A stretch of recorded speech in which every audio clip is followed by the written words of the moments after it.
the word, organise mass reports against the group using exactly these kinds of posts as ammunition.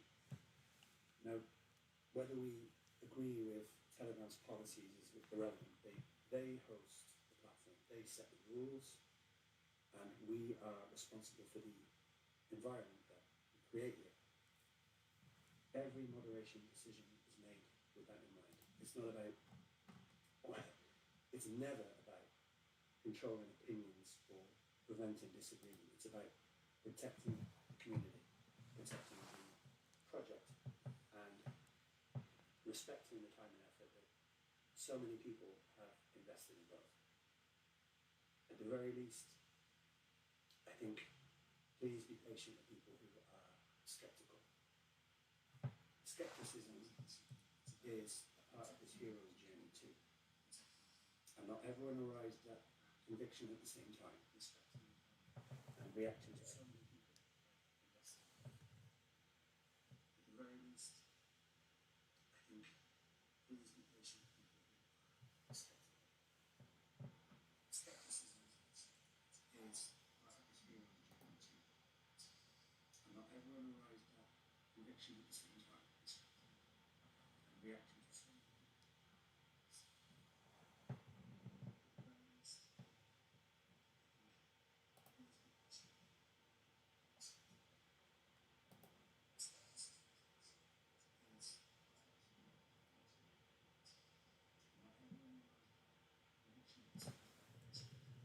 June, I think, and it was based on the understanding that we had secured a guest who could bring real-world experience around government, regulation, and lobbying, in part how legislation is shaped, and what all of that could potentially mean for DeFi and pulse-chain. We were also told that while they aren't a lawyer themselves, that they had access to legal professionals that they could seek opinions from. On that basis, we asked everyone to submit questions together. We were very grateful for that. Those questions were gathered, organised, and sent across. And on June, about a week later, we updated the group again and said the guest was working through the questions, gathering the relevant facts, support material, before seeking legal input where possible. And we also said at that point that the date might be pushed out because we would rather take more time and get better answers than rush something this important. So the date was never really the issue. We were happy to move it to whatever suited best, if that meant the session could be done properly. But since then, the direction of the session has changed quite a bit from what was first indicated to us. And it now appears that the VC may not currently match what we understood it would be, or what we announced to the community in that pin post. So rather than force that through and risk putting on something lower confidence that people might have expected, we stepped it back. That doesn't mean we're dropping the idea. Stephen, Doc, and myself are already working on an alternative approach and have been for quite some time, and we're now trying to secure someone from the DeFi Education Fund instead. It feels like a better fit for the type of questions the community submitted, especially given how important some of those questions are. And I refer to Tenesant in that train of thought. He has some excellent questions himself. And it's disappointing that the original route hasn't developed the way we expected, because a lot of preparation went into that and people gave their time and attention to submitting these serious questions. But that's why we should handle it properly. If people take the time to ask serious questions, they deserve the best answers we can reasonably get. Yeah. So it's not being forced through in its original form, this VC. We are stepping back from that version and working on a stronger alternative. I spent the part of last week and going into the weekend, comparing recent from Tim Scott, from Lummis, from French Hill, Hester Pierce, and Jake Chiminski, I think that's how I say his surname, about clarity and genius, and their outreach lines up with the questions the community put forward. Those are the questions we've been sending to potential guests and experts, and we'll update everyone once there's something clear, and I shouldn't think that would be too far away either.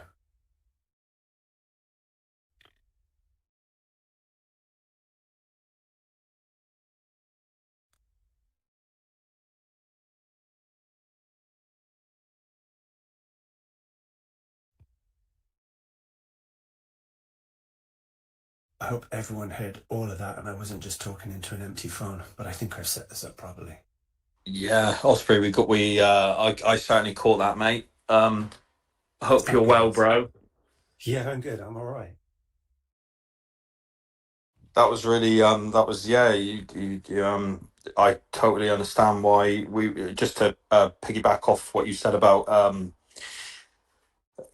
the clarity and stuff, and yeah, I think we made the right call. I mean, at the end of the day, we can't control what other people are, whether people turn up or they're reliable or not reliable, so we're doing the best we can. And yeah, I think it's a very exciting time. I think Stephen's live recording now, which is cool. So that's kind of streaming and all that, I believe.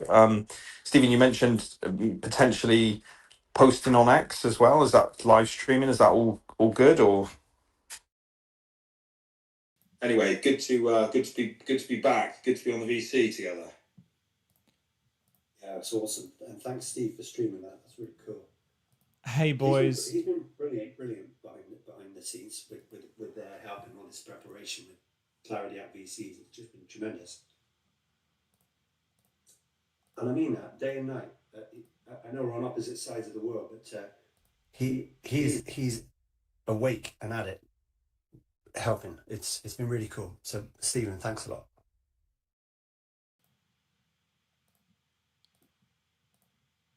Yeah, hey fellas. Yeah, appreciate that. It's not on X at the minute. It's on YouTube only, and the sound settings I was doing some tests earlier, and unfortunately I think I didn't get it correct. I thought I did. But I'm doing the best that I can with whatever I can. So this particular VC on YouTube, if anyone's listening from YouTube, I do apologize. The sound quality might not be all that great, but I'll certainly improve it for future ones. But yeah, it's good to hear you guys, because I missed last week, and I have to say, like, I love, we've spoken about this. We're on, we're in the universe on this rock that's just hurtling through space. And I'm on one side of it and you guys are on the other. And I just, it makes my morning when I go for a walk and the sun is shining and I'm hearing the boys from across the other side of the world. It's a wonderful thing. So it just gives me a lot of energy and I just love it. So yeah, I love doing all of this. This is all being recorded, Steve, too. So if you need the file after, I will. I'll send it straight to you if you need it to do anything with it. So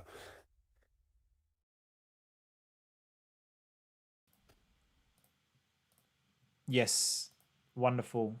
Thank you. I sent some outreach off to Amanda Tominelli from the DeFi Education Fund. I've not heard back, but I'd like to think she'll come back to us. I just feel like she's a great candidate for the VC, and it would give her also an opportunity to talk about the DeFi Education Fund a little more. They've been involved in some really cool stuff on the legal end of things, and she has some great legal experience. I think that would be a good trade-off, a good exchange. That's kind of how I framed it. I feel like it's a fair move. So I'll let you know how that goes, if there's any any response. What is that exactly? Just out of curiosity, I know the who you're referring to, but what's the DeFi thing? So basically, what you're suggesting is for them to give us some kind of legal opinion, they would we would exchange that for whatever products that their education. What is the education about though? Do you know? Did you look into that at all, or? Yeah, they are a non-partisan organization, all built around DeFi policy, mainstream understanding of decentralized finance is their shtick, and to protect the rights of the developers, the users, and projects to freely create technology and infrastructure. I think they even have the blurb about it on their site, but they've done some excellent YouTube interviews, and they're ex-lawyers.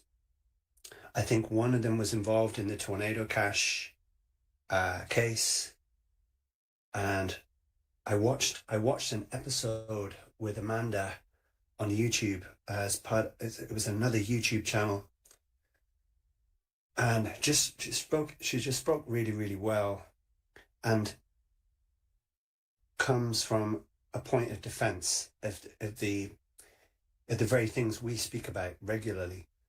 I find that quite, I don't know, I thought, yeah, this sounds more like our people, that way. And I thought I'd just reach out. And there's a lot of them, like they are legal officers, they're partners in law firms. They've all come together in their own time for this sort of non-profit, non-partisan organization. And I think they could maybe speak to us a little about what they do. I think it would be fair, because they're not selling anything. They're promoting good DeFi and rights. And I thought that was very strong. So possibly a good outreach.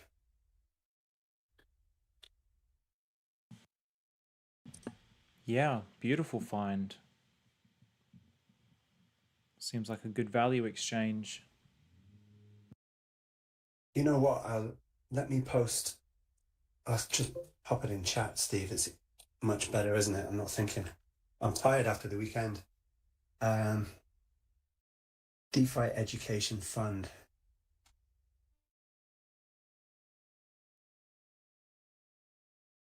There we go. There's plenty of people to choose from in that lineup. They're all very vested and very experienced in their own right. And I like their different backgrounds, but the fact that they've all come together in one place with one message. See what you think. I'm sure others will give some good feedback as well. And please do.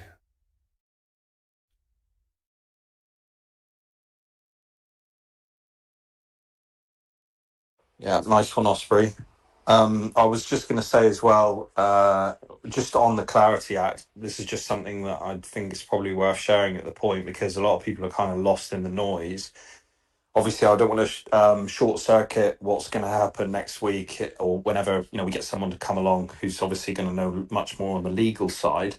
But I can tell you, in terms of where we are at the moment, obviously people are worried. They're thinking, "Oh, we're running out of time, etc." Which is it's a fair fear, as it were, because we can all be fearful at times. But the reality is, right now we have 2 weeks of recess, right?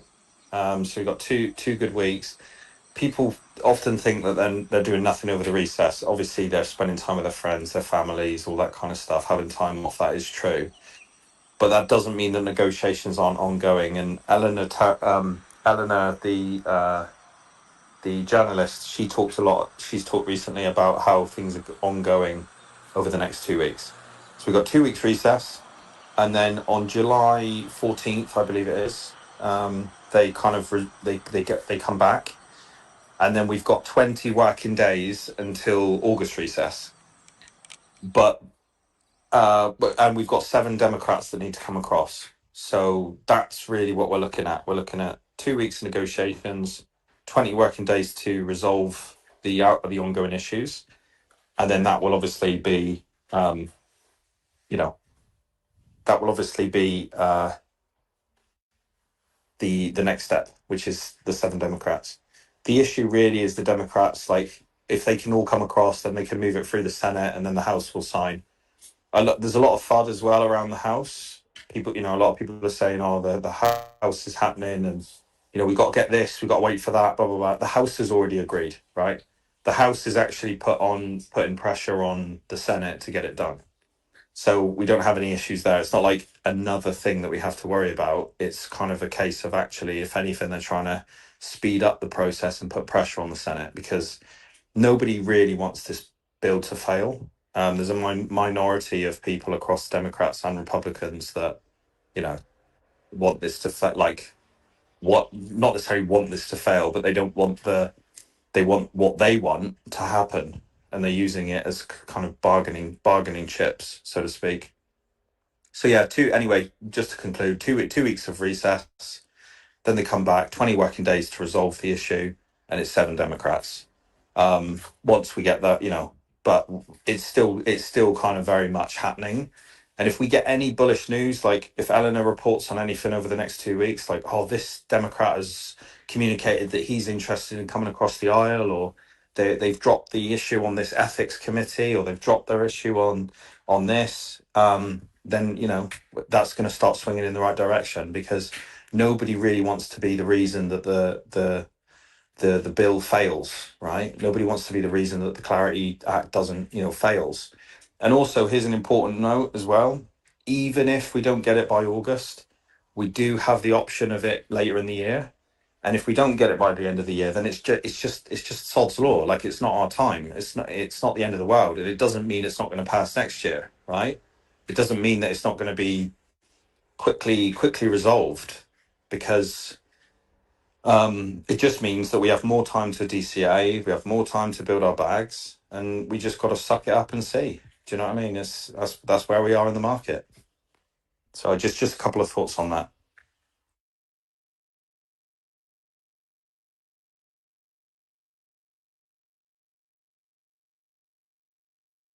We go long haul, so many of us are. These are all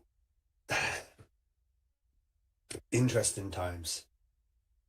Huge power struggles, and the banks are so powerful, man. They are so powerful.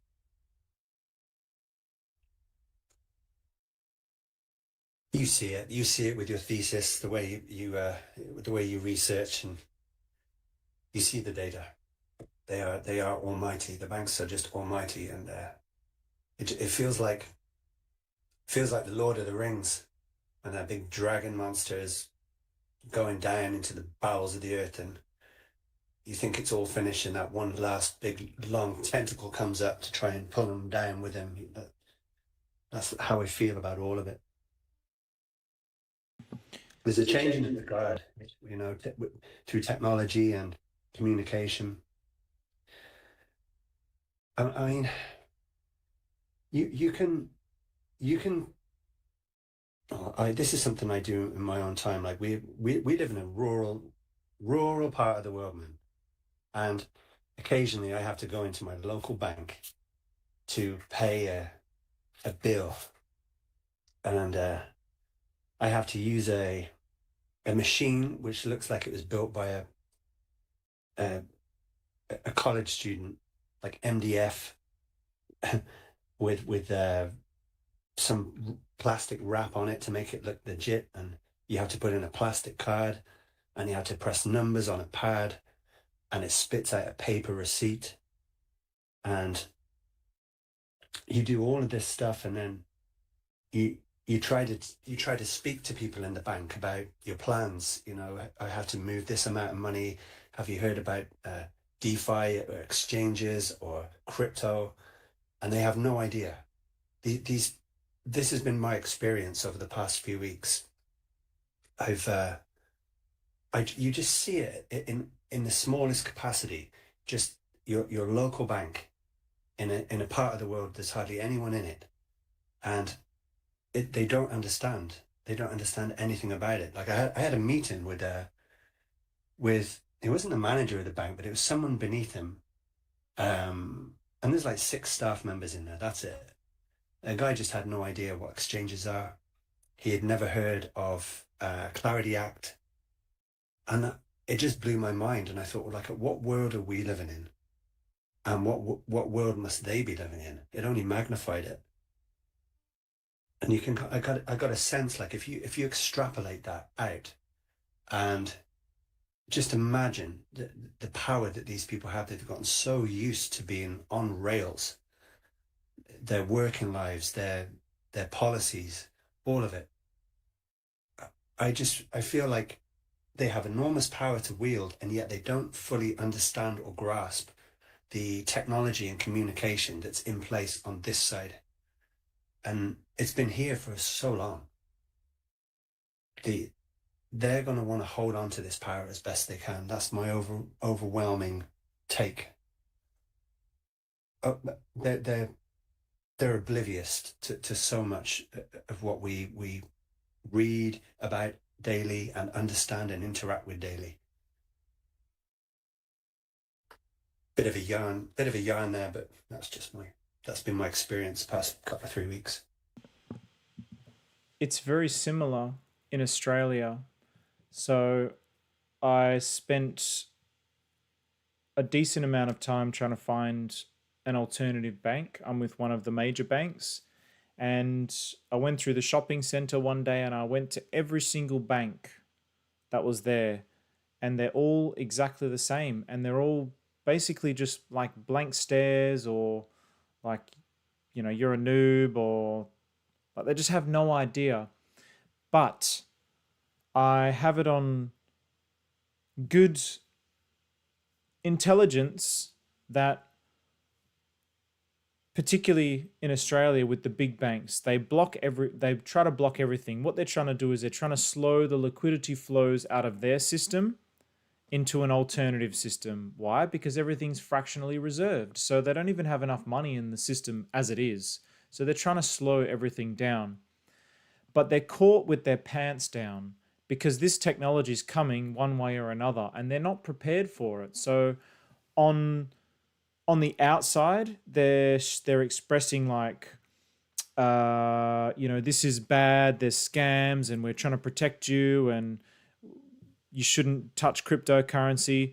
But behind closed doors, they're doing everything that they can to try and understand it and onboard it. So there's people who, you'll see these guys who are in banks and at these crypto events now, whereas 5-10 years ago, you won't see those kinds of people at these kinds of events. Whereas now they're starting to be there, and vice versa. You're seeing crypto guys and DeFi guys in banking, like events and conferences. So I'm very optimistic about at least the pathways are opening up. I don't like the manner in which it's opening up, because it's done in exactly the same way that everything is done. They lie to your face. The middleman lies straight to your face. The corporations lie straight to your face. Oh, we're doing this for your protection. But everybody with even half a brain realizes that that's absolutely not the case. So I resent the manner in which it's done, the dishonesty in which it's done. I despise it. I find it disgusting, actually. However, I'm optimistic at the changes that I'm seeing, the openness that I'm seeing, because it's inevitable. But obviously, we realize that there's, at least for now, there's always going to have to be some kind of fiat to DeFi on and off ramp. So it's like an inevitable infrastructure for now. But obviously, the ultimate objective that we have here is something very, very different and very, very unique. And so we really do want to avoid any control that they would try to have on the system, because ultimately that's what it would come down to. So that, yes, they're going to these crypto conferences and they're starting to learn about it and they're starting to understand it. But obviously the ends in which they're doing that is for their own control and their own profit margins. So their motives are completely contrary to true DeFi, but at least it's opening up, at least. So I'm optimistic about that, and I don't know what it's. I would suspect it's much the same everywhere around the world, but that's what I'm hearing about the state of Australia and the banking in Australia. Very similar here, Steve. No doubt about it. These are the same banks on this side that took mortgage holders off their tracker mortgage packages without consent. They've been doing it secretly for best part of 3 years, I believe. And it sent families into massive arrears. And you have people taking their own lives on the strength of massive debt and destroying families. And they were answerable to the Irish government, and they were fined massively for it. But there's no real consequence to it. And yet these banks sort of put up all these signs of welcoming and understanding and family first, and we're here to listen, and so on. It's just, like you say, it's all bullshit. People have short memories, very short. Where money's concerned and the access to money, all bets are off. This seems to be the what keeps the banks with a controlling edge. Yeah. I mean, it's the powers that be, isn't it? I mean, it's always been the same with, the sheriff in town back in the day, and the cowboys and Indians and all that kind of stuff running around doing their thing. Yeah. And it was kind of like, the sheriff was the centralized authority, and, a lot of the time they were corrupt, right? Yeah. Yeah, and now it's just becoming like they're defeating themselves because people are starting to see the cracks in the system, in the cost of living, the dollar devaluation, the housing affordability crisis in Australia, for example. People are starting to see, hang on a minute, these guys tell me one thing, but their actions are completely contrary to what they're telling me. So, like the whole thing, they just, I don't mean to be crass, and I should watch my language because I have to represent certain things, but to be perfectly factual, they just don't give a fuck about you. They just do not give a flying fuck. And I don't care how that sounds, actually, because that is a matter of fact statement. It's not a negative statement. It's not a angry statement. It's purely just matter of fact. They just don't give a fuck about you beyond what you give them value for. And all the words and all the shiny colors and all the signs and everything is all just to get you in the door, to get money out of you. That's what the whole thing is built up on. The whole entire structure of reality, the whole entire system. And yes, there's good people amongst that who are trying to do good things and make nice businesses that help people. But by and large, it's everything's just smoke and mirrors. Everything's just marketing and lies. It's just getting so obvious. And yeah, I mean, people's complacency on it is to me, it's a bit disconcerting. But I suppose it kind of takes something to happen for people to really spark up and wake up. So even I had a meeting yesterday with some guys in close. They have a strong connection with a crypto card, and they're using pretty good technology. I mean, there's always issues with these types of things. I don't want to name names or anything like this, but I asked one of the guys, because we had a meeting with them, have you ever had any experiences, what's led you down this road? And he's like, oh my gosh, where do I start? So he had some businesses overseas and in Australia, and the way that the tax was, the ATO was coming after him, but also the banks. So when he would try to transfer money from his Australian businesses to his overseas businesses, that they'd flag it and they'd cancel his accounts, and they'd make him do all this ridiculous setup process of 6 or 8 hours. And he's like, well, I don't want to be in this bank anymore, I'm just going to leave. And they're like, well, all right, well, you can't really do that, because if you do that, we're just going to freeze all your funds and you're just not going to get them back. And that kind of stress that it would put on you, you have to fly back to the country to sort it out, fill out all this bullshit and all these forms. It's like, it's absurd. It's so absurd. Like these days, if I'm traveling from one side of Australia to the other, I'll get on a plane. I'm not getting on a horse. I'm using the latest technology.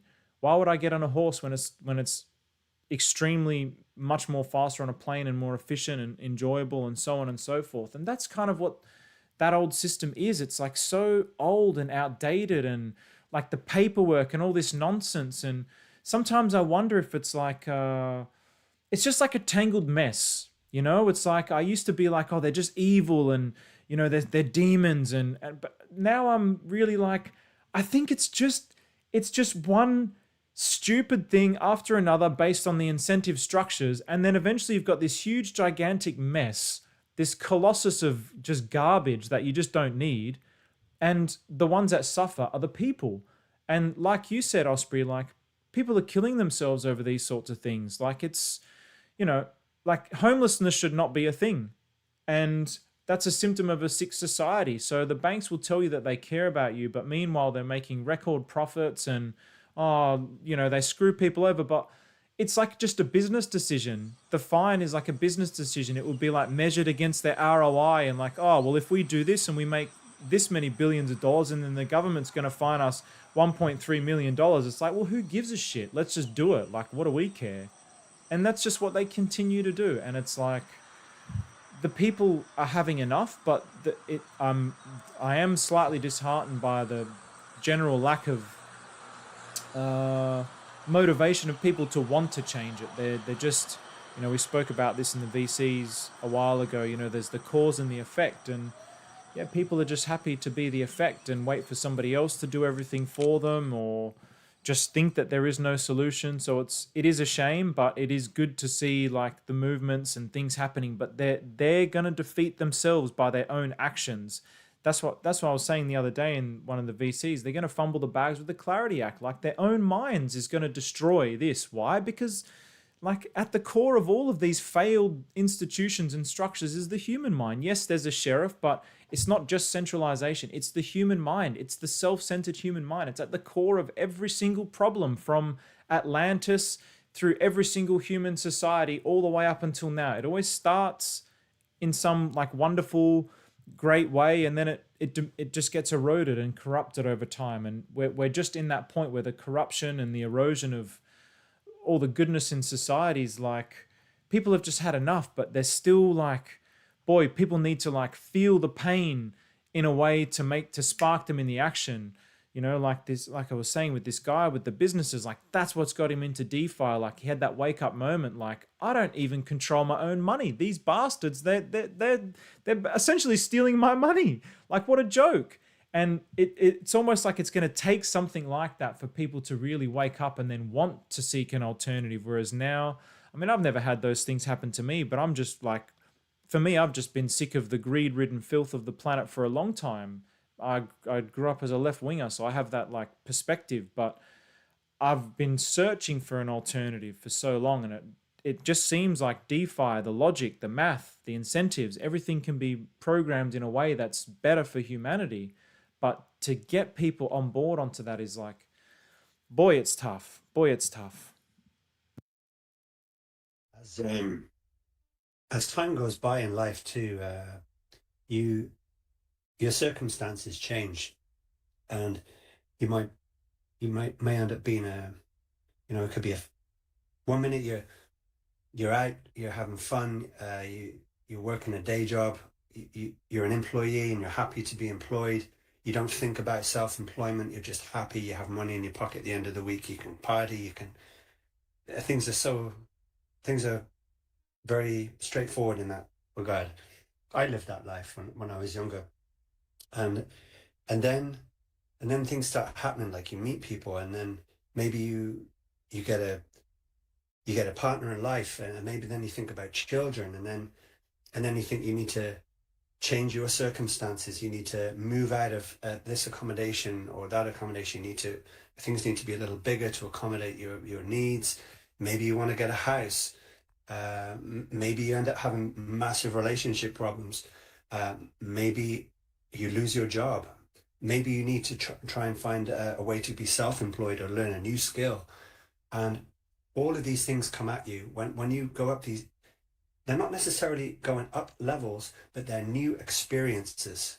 And it seems, this is another roundabout way of coming back to what you were saying, but it seems that as you progress to these new experiences, the tendrils of the state and the controlling bodies that are really, they are there and ready. They are there and ready to make things awkward and difficult. There are hurdles there you have to pass through, especially around. I think a great example is just this disdain people have for the state when they go through these experiences. It becomes to a point where people are afraid to take the leap because they've been so punished by their life experiences and their interactions with banks, with police, with revenue. Their spirit is broken.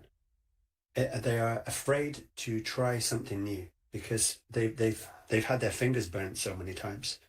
And I think this is something that the system knows. I'm sure it's built into decision making and policy. Everything comes from somewhere. Like, they take into account the psychology of people, and they formulate plans and enact them based on some of the things that people never even think to consider. And maybe, just maybe, this is why I think it is difficult to get mass adoption, because there's a certain, I think maybe I'm overstating it, but there could be an age range of people who've had different experiences. It's just simply always going to be very difficult to have them make that leap. Spirits are easily broken. Yeah, well said, Osprey. I was just gonna say to you, like, what, just off the back of what you just said then, like, ultimately what's true for you is true for you, right? Because Yeah. you have everybody has, like you said, their own unique experience. Sometimes you can be the same age, right, in the same country, but you've had, one of you's had an abusive family and one of you's not. Like, it can be as simple as that. And then when you break up, and I know that, I'm not trying to come off like, I'm a licensed therapist or anything, but there is an element of that where it does shape you. It shapes your views, it shapes your worldview, it shapes the way you interact with other people. It becomes like this feedback loop, right? So if you're forever if you're criticized as a child, you grow up critical, right? It's not rocket science, it's just the way it is. But you have to kind of unlearn that and like try and navigate the world, like you said. And there's a couple of things that you guys touched on, and I made some notes because I just think they're so valuable. I wrote down a few things. I wrote down self-interest, I wrote down ethics, I wrote down technology, being vested in the status quo, and conforming versus innovating and disrupting. And really, I just, obviously we don't have to unpack all of it, but like, I think it's important. One thing that you said, Stephen, which I thought was really interesting, was you separated technology and ethics, which is really good because we have to. Here's the issue where a lot of people go wrong is because, like you said, we all have the human mind. We all kind of can sometimes get wrapped up in our emotions and how we feel and all that kind of stuff. But it's important that we don't conflate, the status quo, the banks and all that kind of stuff, and the ethics of those as entities, because we almost see them as like these like living organisms, right? But they're not. They're just systems, right? And one thing I wrote down was you mentioned about the technology, and you said about how they're kind of living in they're living in like low quality sort of stuff, and I wrote down like their technology is shit. Like, let's be honest. Like, let's be completely blunt about it. Like, they're living in, a lot of these banks are operating on something that was invented in like the 1940s, right? And we're closer to the 2040s than we are the 1940s. So it tells you a lot about the fact that this tech at one time worked, but like you said, having to fly back to a place where you've got to fill out forms and you've got to speak to the bank and all this kind of stuff, it's just ridiculous. It's absolutely ridiculous. Like, you go home to your house and you might have a smart lamp, right, where you can control that on your phone and change the color and the tempo and all this kind of stuff. But you can't send money instantly on your bank app, or if you do, it's like, I mean, you might be able to, but if you want to send a check, you've got to wait 13 days for the business day for it to close or something. It's ridiculous, absolutely ridiculous. And I understand your frustration, but what I'm saying is it's important that, like, my frustration and your frustration and Osprey's frustration or anyone else's doesn't change the tech, right? It doesn't change what they have, what they're operating from. Lloyd's, for example, Lloyd's is one of the biggest financial institutions on the planet, right? They're based in London. They've, Canary Wharf, where literally billions of money comes through daily on, like, through there from Europe. Like, all of Europe's money comes through Canary Wharf, like, every other day. It goes through what they call the spider's web. There's a really interesting documentary that you can watch on Netflix about the spider's web, and it basically talks about how the UK, when it first initially was doing pound sterling and all that kind of stuff, for good or for bad, they created these, like, trusts, hiding money, hiding stash in this, blah blah blah. We all know civilization has done some awful things over the years. They've stolen that. They've invaded this country, we've invaded that country, all this blah blah blah, all this horrible history, just part of humanity, right? We can't change that. It's done, it's dusted. Like, every country's made mistakes, every person's made mistakes, even in your own personal life you've made mistakes. You have to draw a line, you have to look at it today, and you have to move forward, and you have to look, okay, if I look at this system of the banks and the way that it's built, and even if it was built on the sins of my fathers and great forefathers and great whatever, how do we move forward, right?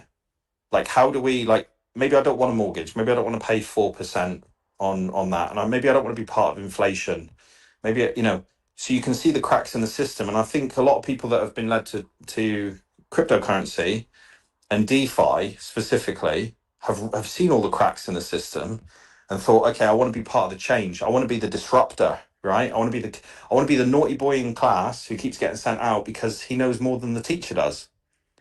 Because that's really what this is about, isn't it? It's about being a person that's willing to stand on what they believe in and say, okay, I don't agree with what this is. And it's not just, like I said, it's not just about ethics, because we can't really conflate. The whole reason I mentioned the whole, like, well, the UK did this, so therefore the UK banks are bad, is because I'm giving you an example of something that's been conflated, right? That's a conflated idea. So a country's history has nothing to do with how a country operates today, right? You can make those connections, but you have to look at it truly and honestly and objectively and remove your emotion. And that's why I wrote down ethics as one thing and technology as another, because you can have a completely ethical company, but if they're using shit technology, nobody cares, right? And you mentioned another thing as well. You mentioned about how nobody really gives a, you used the word, people gives a fuck, right? Nobody, you're right, because here's the thing about humanity. We are all self-interested, for good and for bad. It's you're not going to get away from it as a human being. You're going to care about what you care about, and you often are going to come up against other people who don't care about what you care about, and you're going to have conflict, and because you have different values, right? So what you value in the world is different a lot of the time to what other people value. You mentioned about left wing, and I really love that sort of conversation, because not about, oh, I'm right, I'm leaning right, so therefore I'm right, and if you're leaning left, you're wrong. Or I'm not talking about that. I'm talking about politics of how it plays out on a big scale. I find that very interesting, that people who value different things will often vote in certain directions, because if you take humanity on a big enough scale, we've almost got this, like, and I know it's not as simple as left and right, right? I know that. I know it's not left and, that simple. But what is interesting is to see that if you take a big enough sort of unit of people and you lay them out on a sort of like timeline, as it were, like, like on a sheet of paper, so to speak, like the population, you will find that there is a lot of different kind of political systems that are like built based on personality types. I'm not saying they're right, I'm not saying they're wrong, I'm just saying it's just interesting, but it all comes back to the same thing. I want to be surrounded by people that think like me. I want to be surrounded by people that do like me, have the same values as me, and that's okay because that's human nature, right? It's self-interest. So that's what I'm trying to say. Like, this works for us in crypto because most people who are in crypto right now want to be the change makers. They want to be the future. They're interested in the future. They're interested in tech. They're interested in what problems can crypto solve in the real world moving forward. Also, it's a bit of a massage of the ego, right? Like, oh, I'm part of crypto. In 10 years' time, we can be like, oh, I was there first, right? You want to flex on it. That's another human interest, right? Some people say, oh, I don't want to flex. I just want to go to a cabin in the woods and disappear from the system. And that's completely fine too. But I'm saying that some people are in it for that. Some people are in it because they want to be first. Some people want to be part of a movement. And some people prioritize their values over their own self-interest as well. So some people will say, freedom is my highest value. And you'll see that right across crypto, by the way. We talk about the cypherpunks and the freedom fighters, but it is actually that way. Like, a lot of people are here because they value freedom above almost everything. So when we come up against people that go to the bank and they pay their mortgage on time and they say, yes, sir, no, sir, free bags full, sir, to when the banks say, you can't withdraw over 10 grand today, sir, or you cannot withdraw, you need to prove what you're spending that 5 grand on in order to get access to your money in our bank. There's a bit of like, okay, there's a real value clash here. And then you see it on the internet, you see it go viral and people are like kicking off at the counter and they're saying, this is my human right, blah, blah, blah. And you resonate with that because you've got freedom within you, right? You've got that value. So it depends on what you value. And Osprey made such a valid point because the things you care about when you're 20, you don't really care about when you're 30. And the things that you care about when you're 30, you don't really care about when you're 40. And that's the human evolution, right? That's the hero's journey that we talk about, because you value things differently, depending on the circumstances, depending on where you were born, depending on your parents' upbringing, depending on your trauma, what you experienced growing up. And you've got to kind of separate them and go, okay, what is the objective reality, the objective truth? And then what is the subjective truth? Because how I feel is not necessarily reflective of what's actually happening. So yeah, there's just so many thoughts and things that you guys talked about that I really, really love. And, this kind of war against the banks, some people are quite happy to pay their mortgage on time and they don't care and they don't mind, and they can still expose themselves to a bit of crypto, and they could be considered like a hybrid, right? You could be in the middle. You could think, I like paying my taxes. I like being a contributor to society, but I also like crypto because it's got an opportunity for me to buy a bigger house, right? And still be part of the system. And that's okay too. And I think a lot of people are in the middle. So it's like, how can we bridge the gap between the old world and the new world?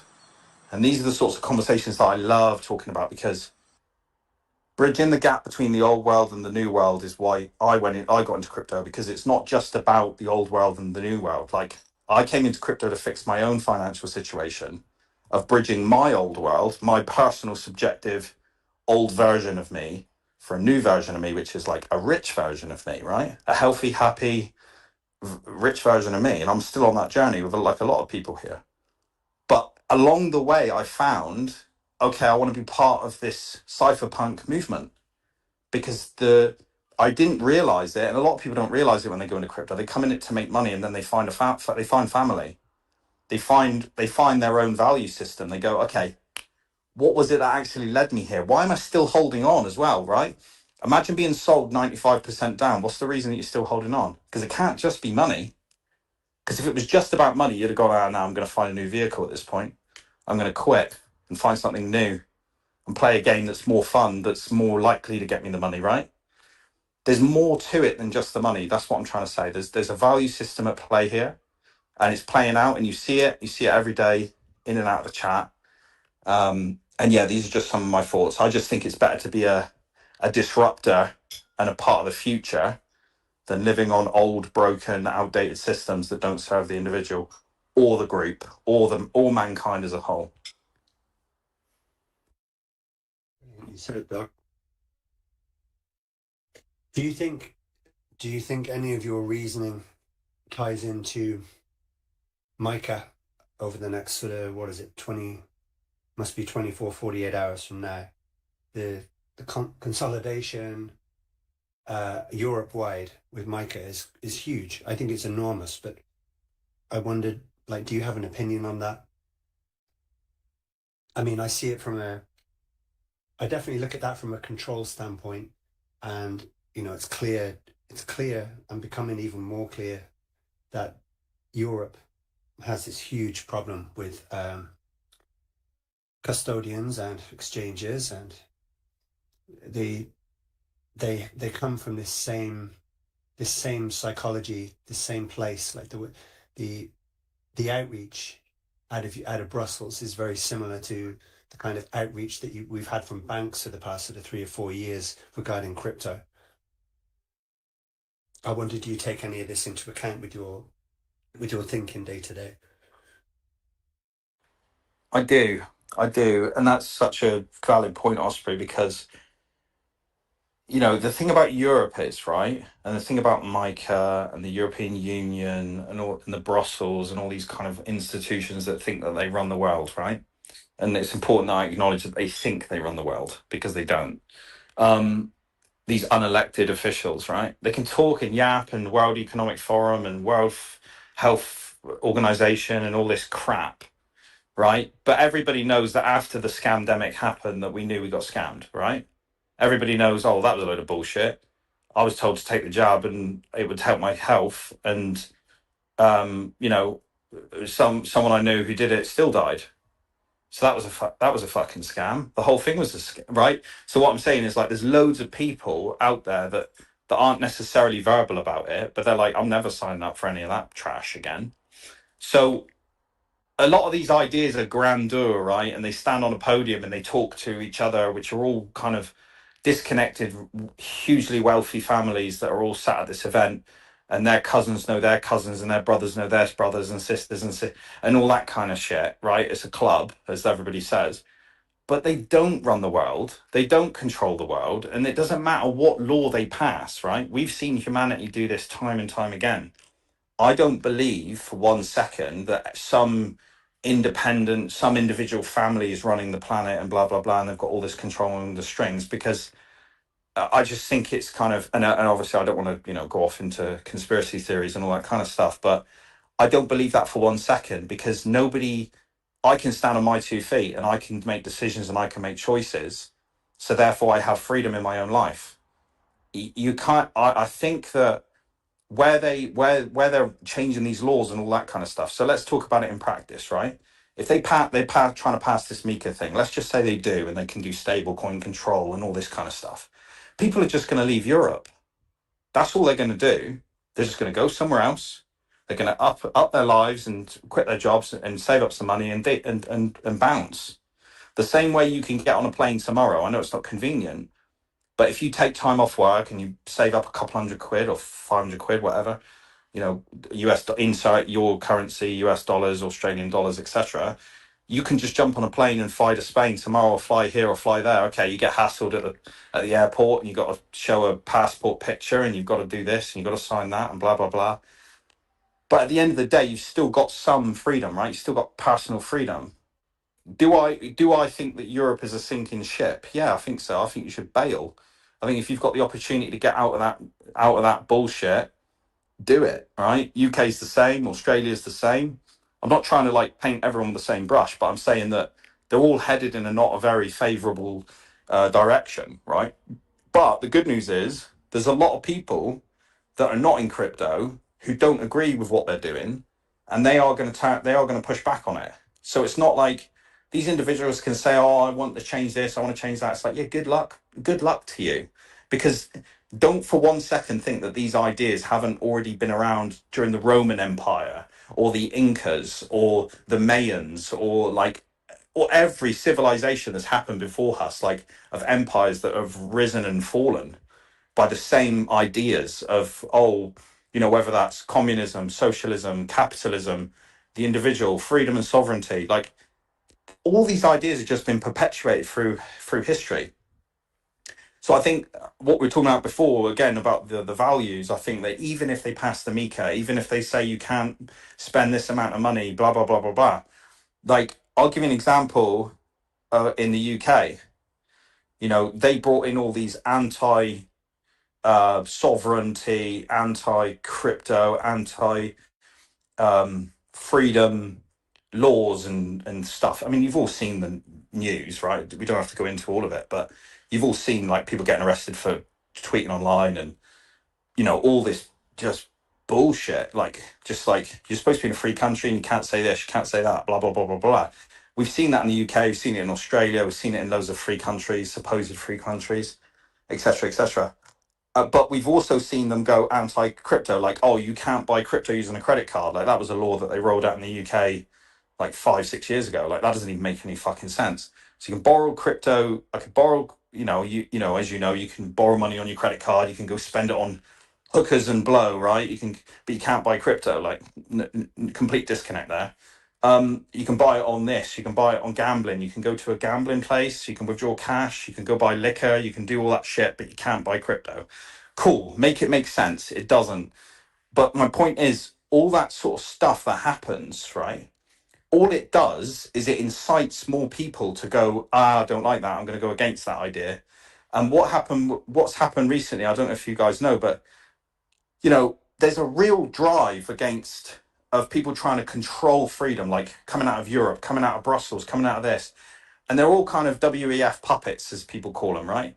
You've got these UK unelected people coming in and saying, right, we're going to, you're not allowed to do this, blah, blah, blah, blah, blah. And then the votes come in and everybody realizes, oh, hang on, most of the UK have voted for Nigel Farage, who's kind of right-leaning. Or they're voting for this guy who's even further right. Like, hang on, the pendulum's swinging that way now, right?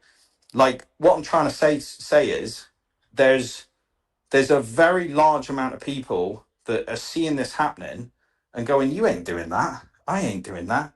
And if it doesn't get settled by the lawmakers, if it doesn't get settled by the elects, it's gonna get settled in civil war, because that's what happens. And I think we're very far away from that in reality, from right across the board for a lot of these European countries, or should I say countries that have European electees, right?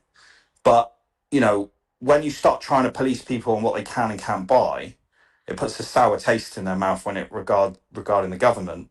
And I can say firsthand in the UK, most of my friends, family, everything UK, everything was born in the UK, so I know it quite well. There's kind of like they've already gone back. They've already pulled back on their crypto regulations. So they brought in these rules of like, you can't do this and you can't do that, blah, blah, blah, blah. And they've already walked it back. They've walked it back this month, last month. Every month there's a new regulation that's being pulled back from the UK government, because they know that they're losing votes, they're losing power, they're losing influence. And it's just, the change is inevitable. Like, it's like you light the match and you can't change it. Like when people are at the end of their patience, it gets to a point where the votes don't lie. Like the tweets don't lie. The people's, what they're saying. And this is why I don't believe in the victim mindset, because you have the ability to communicate. You have the ability to say, no, I don't agree with that. And you can say it in a way where it doesn't mean you're going to get arrested. Do you know what I'm saying? Like, you can still make it a way where you have the opportunity to vote on those things. You can go to a polling station and make a vote, right? And you can say, oh, I want change, I want this. And, UK is a great example of it, because it's just it goes one way and then it swings the other way. And you've got to kind of stay on your feet. But do I believe that Europe have as much power as they think they do? No fucking way. I think that they are just unelected officials, load of rich families that all kind of try and help each other out, talk a big game. A lot of it's idealistic thinking. Do you know what I mean? Like, they'll say like, oh, we want to go for a green planet. It's like, yeah, that's a great idea. How are you going to help that? Like, when are you going to start defunding all the landfill, right? As an example, because it's like, I want to do this, but they have no plan. I want to do this, but they have no plan. So they're kind of like bickering amongst themselves, and they talk a big game, and they want to bring in all these stable coins. But even America have kicked the stable coin idea out, like, for till 2030. They're like, no, we're not going to do it. We're not going to bring it in. They've just ruled against it. Boom, freedom. Do you know what I mean? Like, so the pendulum just swings both ways, but you've got to kind of stay on your feet and educate yourself. But yeah, I think they can try it. I don't think they're going to succeed. I mean, I've been hearing things about this, BRICS, BRICS, Brazil, I think it's Brazil, Russia, India, China, all that kind of stuff. And a load of other countries, member countries, 20, 30, in the multiple numbers, that are all signed up to this, like, create their own currency and stuff. Well, what happened with that? It's not going anywhere. It's just a lot of these organizations have big names and big numbers, but they don't really have any punch. Do you know what I mean? Like, they don't have any impact or real, it's like an idea. It's like everybody's got an idea, but not everybody's launching that business. I look at it like that. Like, there's so much noise around a certain area, but in reality, what's actually happening?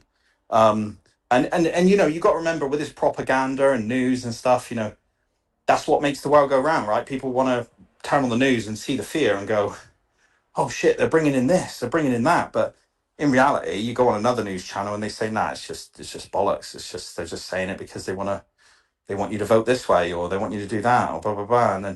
But as soon as you, like, go, nah, I'm not participating in that. I'll look at the facts. I'll fact check it. I'll use AI. The good AIs, the premiums, and when you educate your AI and you point in the right direction, you realize that most of it's just bollocks. I'd say 95% of the time it's bollocks. Yeah. And this is the thing about Sorry, I just want to say one thing, Stephen. Sorry, I just want to say this is the thing that I really am passionate about with this victim mindset. Like, I know the world can be a very negative place, especially if you get your sources from negative people or negative outlets or negative this or negative that. You've got to remember, your brain is like a petri dish, right? If you've got like 4 or 5 negative food sources in that petri dish, just remove them. Just remove them. If you've got a negative friend in your life who's clinging on to you for 20 years, he's a druggie, he's doing this, he's doing that, you try to help him, he doesn't want to help you. This is just an example. I'm just saying this is a very important example. Like, just get rid. Like, if you can't handle him or handle her, disconnect. Like, because that's sort of like you're feeding that petri dish, you're feeding your reality. Whereas if you replace, like, one negative friend with a really positive friend who's, like, more aligned with you and got those values, your subjective reality is going to start changing in real time. So don't just fade the victims. All right, if you've got doomers in your life, just get rid of them, because there's no point. Like, if you're a positive person who's surrounded by doomers, you're going to hate your life. You're going to hate your life. Like, you are the average of the 5 people that you have around you. And that's why I think, myself, Osprey, and all the other moderators, right? We work so hard to try and this is just a side note, just to protect the chat, because don't believe the doomers, don't believe the negatives, don't believe the quitters, right? If people are quit on their own lives, don't get dragged down by them. They that's for them. You know what I'm saying? Like, if you've got dreams and ambitions and you believe in pDAI and you think it's going to peg, fucking stand on it. Stand on business. Just say, nah, I'm not interested, block, delete. Don't get pulled into their games and their ego games and all their bullshit, all this small think. You know what I mean? It's small think. So, how can I trick this person to make a grand? You know what I mean? Like, fucking grow up. Like, we're on a higher vibration, we're on a higher level. We look at things like, we're looking ahead, we're visionaries, right? We're the change makers. So, like, don't get caught up in that victim doomer bullshit. It's not real, okay? It's not real. And you're the only person, and you're not going to benefit from it. And when I say you, I'm speaking to the individual. Do what's best for you. Don't fucking listen to anyone else. And that was just my little rant on that. The human brain is we're preloaded to respond to negativity, because it gives us the opportunity to be a bit safer in life. Like bad news travels fast for a reason. It keeps us, it protects us. It's like a protection mechanism to sharing bad news, so you can get smart about it and avoid trouble.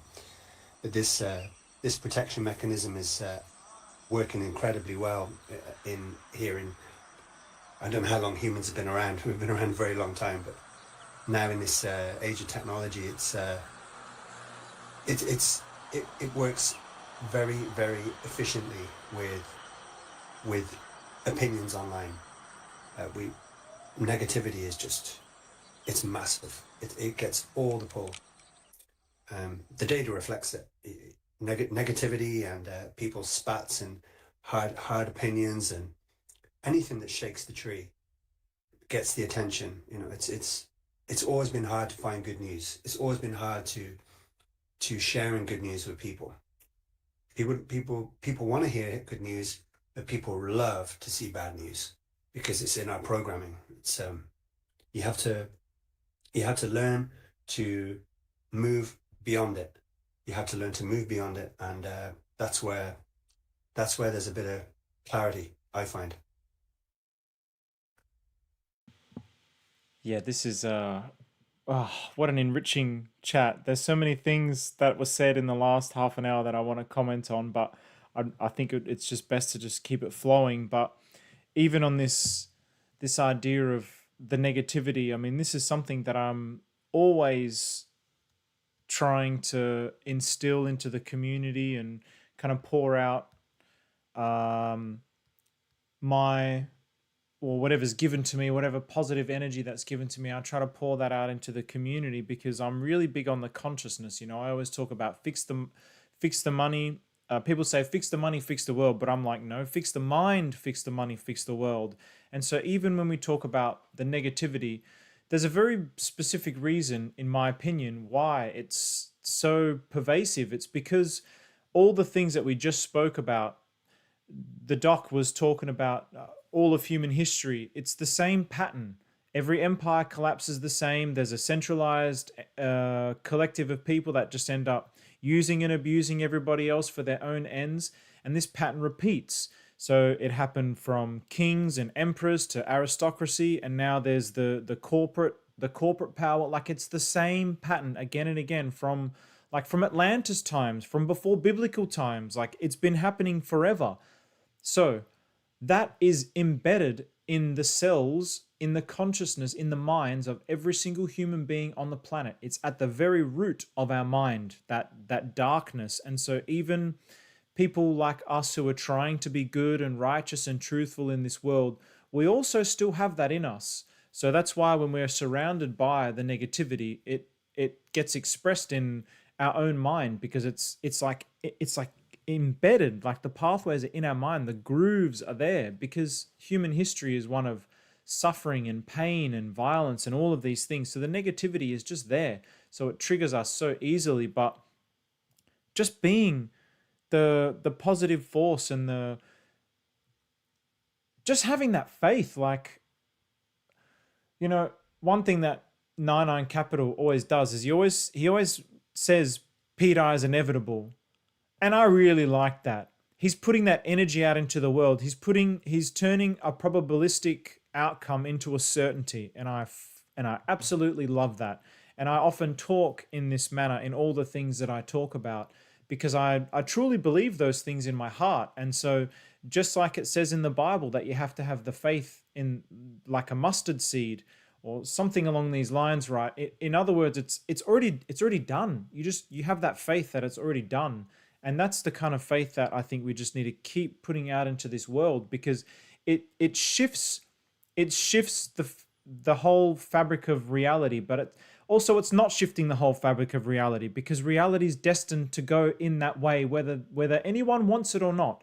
You know, Doc, you mentioned these people who think that they have the power, these people that think that they have the power, and like, it's going to collapse. It's just inevitable. They'll do everything that they can. They'll scream and cry, and they'll cause wars if they have to try and hold on to whatever grasps of quote unquote power that they believe that they have. But it's fighting against nature. Everybody dies. That's a fact. There's no denying the fact that your cells deteriorate over time, the telomeres end up disappearing, and then that's it, you're dead. And that's something that is without exception with everything that lives on the planet, without exception. And so it's the same as this. Like, you can't defeat the flow of time and the flow of nature. And so these structures that are existing now that are embedded with this self-centeredness, the time has come for those things to collapse. The time has truly come. And so we're seeing the seeds of that here and there and the parts, and oh wow, there's this system where we can actually do things like some things that were getting triggered in my mind about, like value systems and the tech and the ethics, and the whole tangled mess of, did they really design it this way, or was it just like one bad decision and another self-centered decision and then another self-centered decision, and then we have this whole like entity of like just this disgusting extraction machine across the planet that's just destroying humanity, destroying the planet. Like, that's the beauty of what we have here. Like, I was just finished recording a video for Crofter, which is a product that Zero Trust Network are doing, and it's very simple. It's very simple. It's like, it's the same kind of platform that exists out there. It's a free peer-to-peer trade. They're going to start with food and then expanding out to other products. So it'll be like a decentralized, a free-to-use marketplace. But instead of it being embedded with the logic of an Amazon or an eBay, where the profits go to the shareholders and the company's growth and all of these things, everything is optimized for the benefit of the people. And this is the beauty of the blossoming that's happening with the truly decentralized finance, because once it's there in the world and the structures are there and the incentives are directed in a particular way, and it's designed at the heart of it, it's designed with a particular set of core values and ethics, then it's just a flywheel of positivity, and it snowballs, and then it creates a system that, when I talk about fix the consciousness, it's like you almost don't even need to, everybody doesn't need to have this purely selfless mind, because they'll just be existing in a reality that incentivizes and creates certain types of behaviors. The only reason why people steal from each other is because that's just the way the system is. The only reason why there's people sleeping on the street is because that's just the way the system is. It's a symptom of a sickness. And again, you were talking before, Doc, about, when things get bad here, people can just get on a plane and just leave. Well, yeah, there's people that can, and there's also people that can't. So what do? They'll get on a boat. They'll go somewhere to try and save their family because they're struggling there. It's all just symptoms of a sick, diseased system, and it's expressed in every single problem in society. And it's so abundantly clear and so abundantly obvious. And so I just keep talking in this matter of fact inevitabilities. I wrote an article the other day about false mind and true mind, because I'm sort of imprinting that now in reality and society. And I'm saying, okay, we talk about all these different concepts, but I want to put all these different concepts into a framework now. And I'm saying that this is what I believe the framework is, and I believe it will get proven over time by the results, because at the end, the results is the only thing that matters. So whether or not people become like truly selfless or have this true mind over time, I believe that they will. I believe that it's a force that's unstoppable. It's like a chain reaction that just doesn't end. It's a chain reaction of truth. Once it comes, that's it. It's game over. The truth has come to the world. That's it. It's just going to spread. Period. Full stop. There's no denying it. Whether or not you can see that truth is different. But if the things are built with that truth at the core of them, it's going to be prosperous. It's going to be a new reality, a new paradigm. Like it's literally a new paradigm. It's literally a new paradigm. It's a completely different way of existing. It's a completely different way of humans interacting with each other. And so I'm so optimistic, because then I see a future of like AI optimizing things for the people. And then, well, you don't need to worry about working 5 days a week or maybe 7 days with an extra 2 jobs and night shift just to pay the mortgage. You don't have to worry about those things anymore. And people, like, they put their purpose on their job and feeding their family. And it's like, well, what if your purpose can be something else now? Because you have all this time. Now you can be introspective. Now you can look within yourself. Now you can start to question, okay, who am I? What am I? What is reality? What does it mean to be a good person? People don't have time to do these things right now. They're too busy. They're too busy looking after their kids. They're too busy working 2 or 3 jobs. They don't have time to even look after their minds. So I'm just, it's so inevitable. It's so inevitable, and like everything that pDAI is representing, like it's not being expressed anywhere else in reality, unless anybody knows of another scenario with another immutable, permissionless, fully decentralized, ownerless. I haven't been aware of it. I've heard people say that their thing is decentralized, but you look closer and it's like, not really, not to this degree. And so this is the place where it's happening. So this is where that energy, that force, that spirit is going to be the strongest, and it should be delivered in certainties. Because if it doesn't happen here, then we're fucked. We're literally fucked. Like the digital prison, it's the bars are closing. The bars are closing, and it's really obvious if you take the time to look. So yeah, there's just so many things to be profoundly optimistic by. And so like I feel like we've discussed a lot of the problems and things, and now it's just like, man, yeah, the solutions is where the fun is. Like imagining and putting your energy into that, like, oh my goodness, like how wonderful life is when you just pour your energy into those things, and like how enriching life is. And you mentioned at the very start, Osprey, about all this time that I spend, and I go through waves, I suppose, but like when it feels like you're doing something that's right and truthful and it's going to make a positive impact on the world, it's so easy to put your energy into that. It's so easy when you actually just take that step, but you have to actually take that step. That's the hardest part for a lot of people. We procrastinate. Should I do this, or should I start this YouTube channel and start talking about pDAI? And you might think about it for a year, and then 2 years, and then once you start, it just rolls, right? And then then you do another one the week after, and then another one the week after, and then you're in that flow. But it took you 2 years to actually begin it, because the starting part is so hard. And that's why I'm like constantly trying to like figure out ways of sparking people into action, because I also see clearly that it requires the collective energy of people. Like that's the way to achieve your goals. It takes everybody to be sacrificing themselves to achieve the goal, not just expecting someone with a magic wand to come and shake the magic wand and everything's going to be fixed for me. And oh, great, it was all because I believed it. Like, no, you got to take the action. This is a law of the universe. Like you take the action and the universe will help you. You can't just sit on your ass and expect everything to get done for you.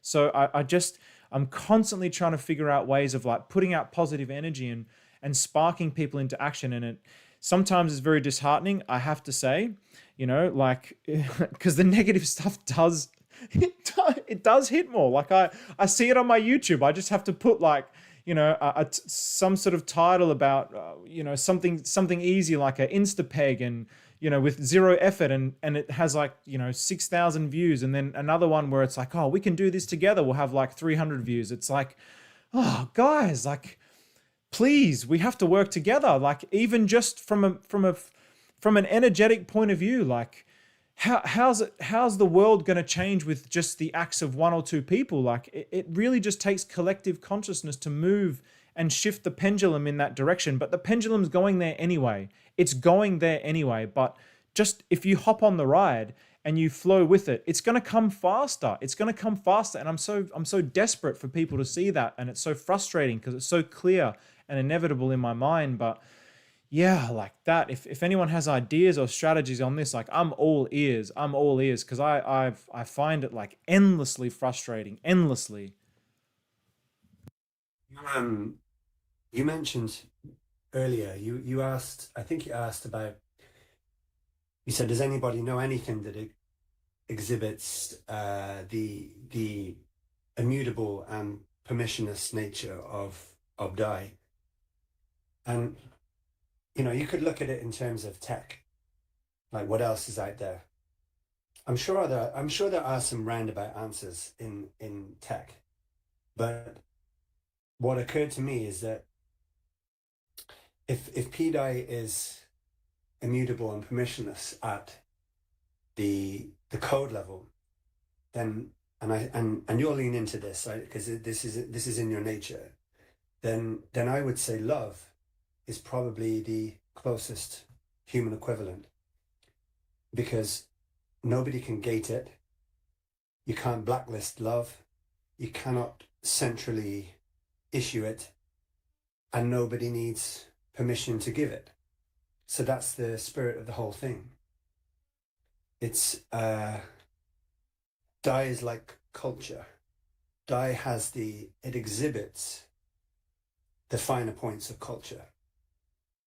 So I would say DAI and love are very closely related culturally.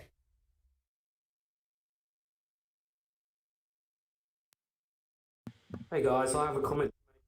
It's okay. Hello, can you hear me? Yes, go ahead, Sure bro. can.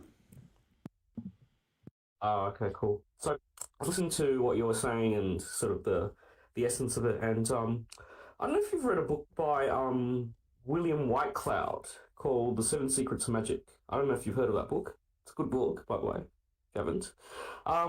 And there's two things which I thought which came out, which were quite relevant to this conversation, in the sense that, especially in markets, the first principle is that your thoughts and feelings aren't real. They're expressions of your underlying assumptions in any moment, and Pardon me. reflections of the actual reality. What is Name true of that possible. book? Yeah, William Whitecloud, The Seven Secrets of Magic. That's the name of the book. So essentially, I think, like, if pDAI is, if the code is such that they've developed the code that it will peg and so forth, then it doesn't matter how you feel about it, whether you feel upset because the price is low, or whatever, or you feel euphoric because, you know, it's the peg. That's just what it is. So I think that in relation to, like, your feelings about pDAI and, you know, like price and all that stuff, I think it's quite unproductive sometimes to get all panicked or scared about it. If it pegs, it pegs. If it doesn't peg, well, you know, that's what it is. However, the other principle which I learned was that your focus creates your reality. So your experience in life is determined by what you put your attention on. If you focus on end results, you will probably attract what you want. But if you focus too much about what you have to do to get what you want, you'll end up attracting your doubts, fears, and beliefs. So, like, if you're focused so much on sort of what, you know, markets are going to trade the markets, I don't know, you know, I don't know how I'm going to, you know, get everything done, and there's so many things and uncertainties, then what will happen is that you end up attracting them to you. But if you just focus on, okay, well, I just want to, there's a mission I have, and that mission could be as simple as saying, I'm just going to hold pDAI until something happens. Or if I want to complete some sort of project or task in something crypto or non-crypto related, I think it's better use of energy just to focus on getting what you need to do done, and not worry about, and just let the universe sort out the logistics behind it. So, like, another example would be, like, so Pulse Chain or coins in general are undervalued, and you know, and so forth. How you feel about it being undervalued doesn't change. Like, how I, as Tenor Sands, feels that Pulse Chain, let's say, is overvalued and is supposed to be zero, that does not have any impact whatsoever on whether Pulse Chain or pDAI is in fact over or undervalued. Like, it's got nothing to do with it. But if I focus on, I gotta get this out of here, I'm relying on this for my financial freedom, or, you know, I'm worried about cash I'm worried about not being able to save enough for crypto, like, that just attracts more uncertainty, and it just attracts what you want, what you're, like, thinking about into the universe. So you might as well just focus and go, you know what, I'm long, I've got 5.555 million pDAI, and whether it pegs or not, great. If it doesn't peg, well, you know, that's what I've done, and I take responsibility for my actions. And my actual goal is financial freedom. So whether it's pDAI or otherwise, I just keep stacking the assets that I need to stack. And, you know, if there's good news about pDAI, great. It increases my conviction. If I need to onboard my friends because I think it's important to them, I just do that. Whether they feel that pDAI is going to peg or not is irrelevant, really, if the code can handle it. If they're saying, oh, you'll never peg, etc., it's actually irrelevant, completely irrelevant. So I think the focus is that we adopt an attitude where we are optimistic about it, but we sort of we just focus on what we really want to achieve, which is just hold on or to do what we need to do, and we'll let the universe take care of itself. Peg instantly, peg, in 3 years' time. Like, it actually doesn't matter what we think, whether it's going to peg tomorrow or peg in 3 years' time. So I think that thinking about that is probably unproductive. Let's just hold and just see what happens. Anyway, that's sort of, I don't know if it's a rant or anything, but it's something which I found was quite helpful for me to navigate the volatility and just to not go crazy thinking about all this happening and so forth. So anyway, that's sort of my 2 cents in this. Thanks. On the subject of things to do in the interim, it just occurs to me to ask Stephen maybe explain a little more to us about the Australian DeFi community, because I say that we have a lot of Aussie members on Pulse Chain in general, but a good few in our chat as well. So it's my understanding you're a part of that, and that's something you've been doing, Steve, in the interim. And I don't know how that's working out, and I don't know what the reception is like, but I would imagine you talk about a lot of these things and you get some pretty interesting questions from people. So I think my question to you would be, during these events, what kind of questions come up from other people? Like, that could be something people find interesting to hear. Yeah. So first, if I could just quickly respond to Tenor Sands, because I always love what you have to say, Tenor Sands, and the principles that you're describing. So I'm not saying that you don't see it like this, but it just wasn't clear in what you were saying. But that's from like a individual, and how an individual can interact with reality. But if you collectivize that process of faith and projection to the future and positivity, like there's a particular force to that, and opposite and contrary to that is the negative side of that, of like, oh, when's this thing going to happen? Is it going to happen? It's a scam and whatever. Like, yeah.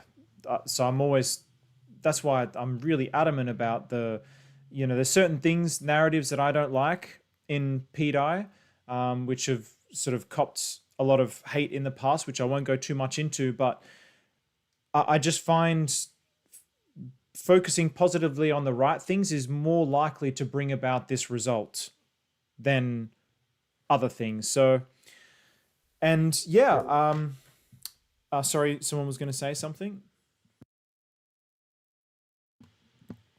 Okay. Yeah, and so with the Australian DeFi community, it's really part of that. It's part of whatever it is that cryptocurrency is going to be, decentralized finance is going to be, which I believe is the future. That's what I'm trying to do with the Australian DeFi community. And as I was mentioning in the previous events, the previous VCs rather, they're community events where we really learn from the community. It's really about like, okay, I'm putting the content out for it. I'm making the videos and I'm posting every morning to like try and promote the event, which is exhausting, by the way. It's so exhausting with how little response you get. It's incredibly exhausting, I have to say.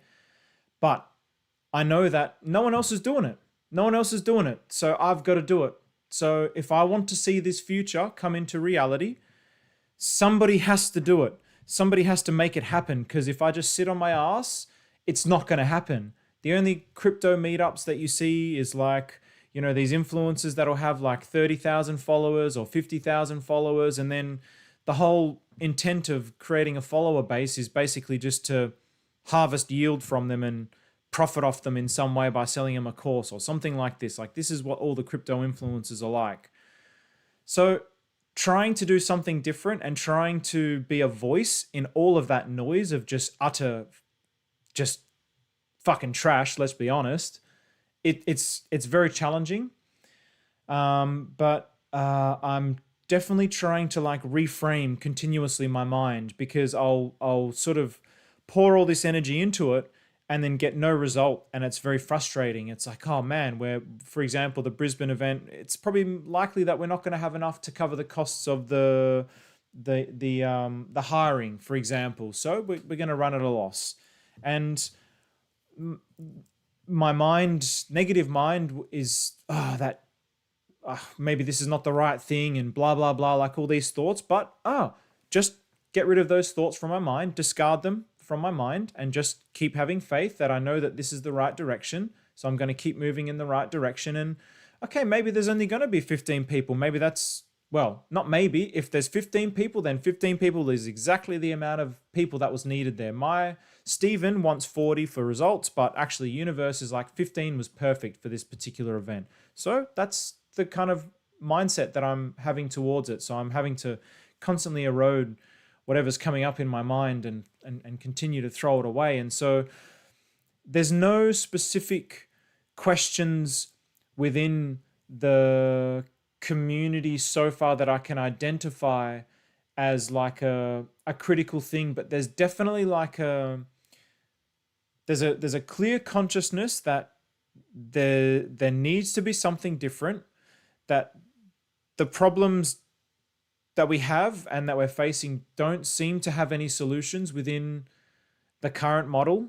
And so we need to figure out a way of doing something better. So I'm really looking forward to this event on Saturday night and seeing what kind of feedback we get from the community once we present a minimum viable product, and once we have like a clear roadmap and it can start to crystallize. And I'll be very curious to see where it goes from there. But really, it's like even what the community is saying, there's like it's constantly evolving, and it's, yeah, off the top of my head, there's really nothing that I can think of except for the general sense of that it's sort of almost too big and too hard to do. And so when you present to someone like, hey, let's create a new economy, that's like this radically gigantic idea that goes against everything that we've been born into. Like in Australia, I don't know what it's like in America or Europe, but in Australia, like we get taught in primary school, they teach us how to use banks. And they don't teach you about money. They don't teach you about what it is or why it is. They just teach you how to do a bank account, basically, and who the bank is. It's like, what? Why are we learn? Like, obviously at the time you would think nothing of it, but on reflection, I'm like, why the fuck did we learn those things? Like, that's kind of absurd. Like, why am I learning about the bank? And shouldn't I be learning about investing or what to do with my money or how to grow it or how to use it wisely? Like, why am I just learning like how to use a bank?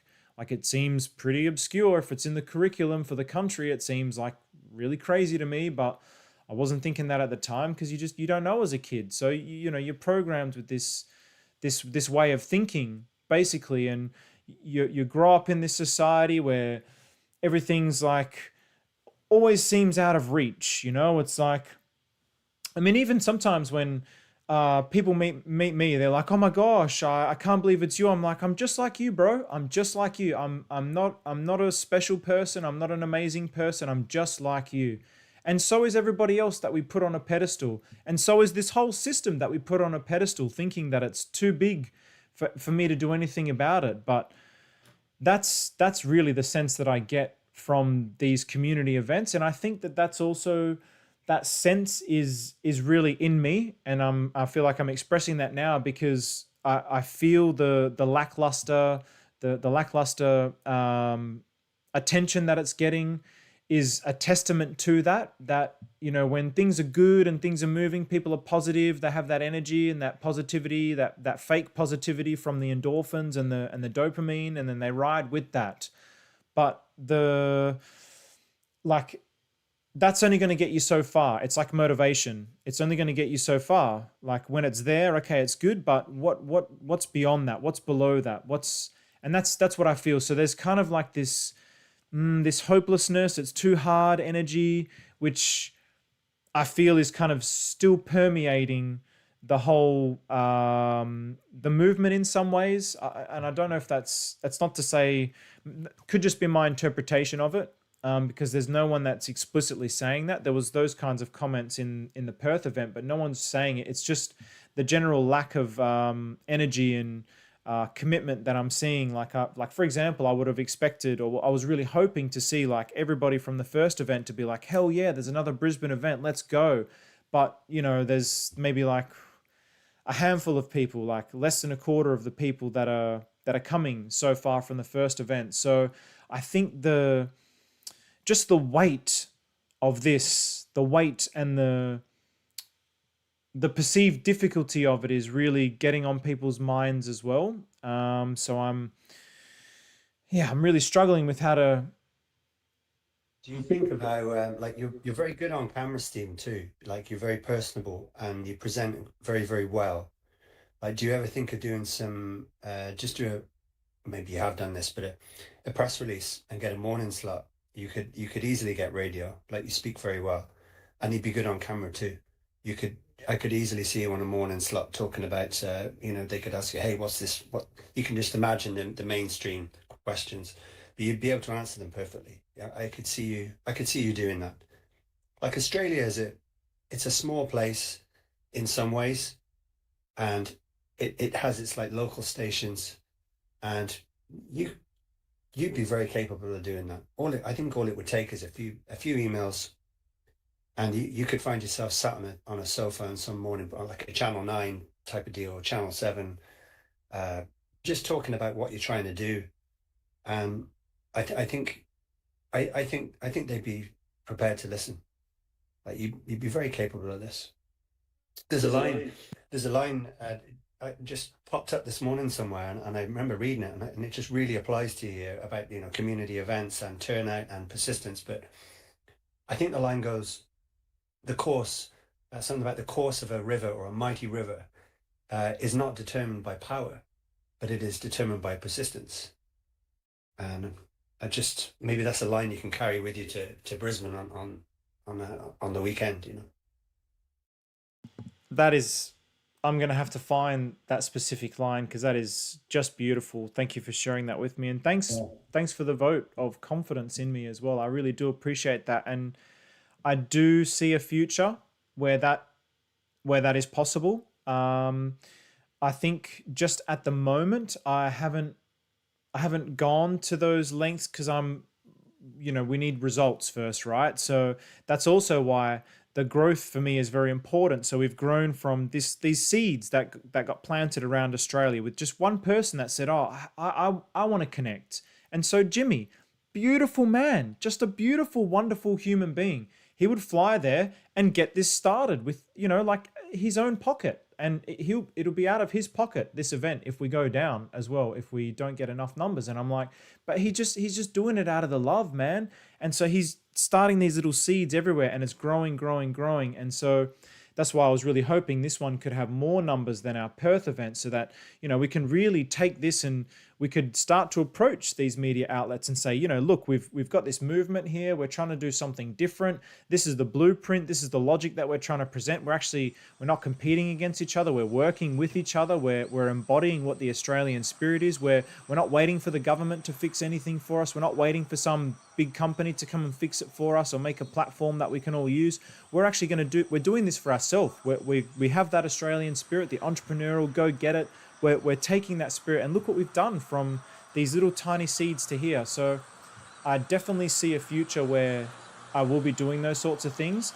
And even this particular one, like, it's all just marketing and stuff as well, right? Like, I've started reaching out to crypto influencers, but I've only done that within the last few days, and our events is on Saturday, and like, it just wasn't enough time. I need to build that rapport, and like, they don't know who I am. They haven't responded. They haven't seen. They probably get, hundreds of messages every day from people like, oh, what coin should I buy? Is this going to go to $100? So I'm just like another dude that's like spamming them basically. But what I'm trying to do is like bring us together and connect us together.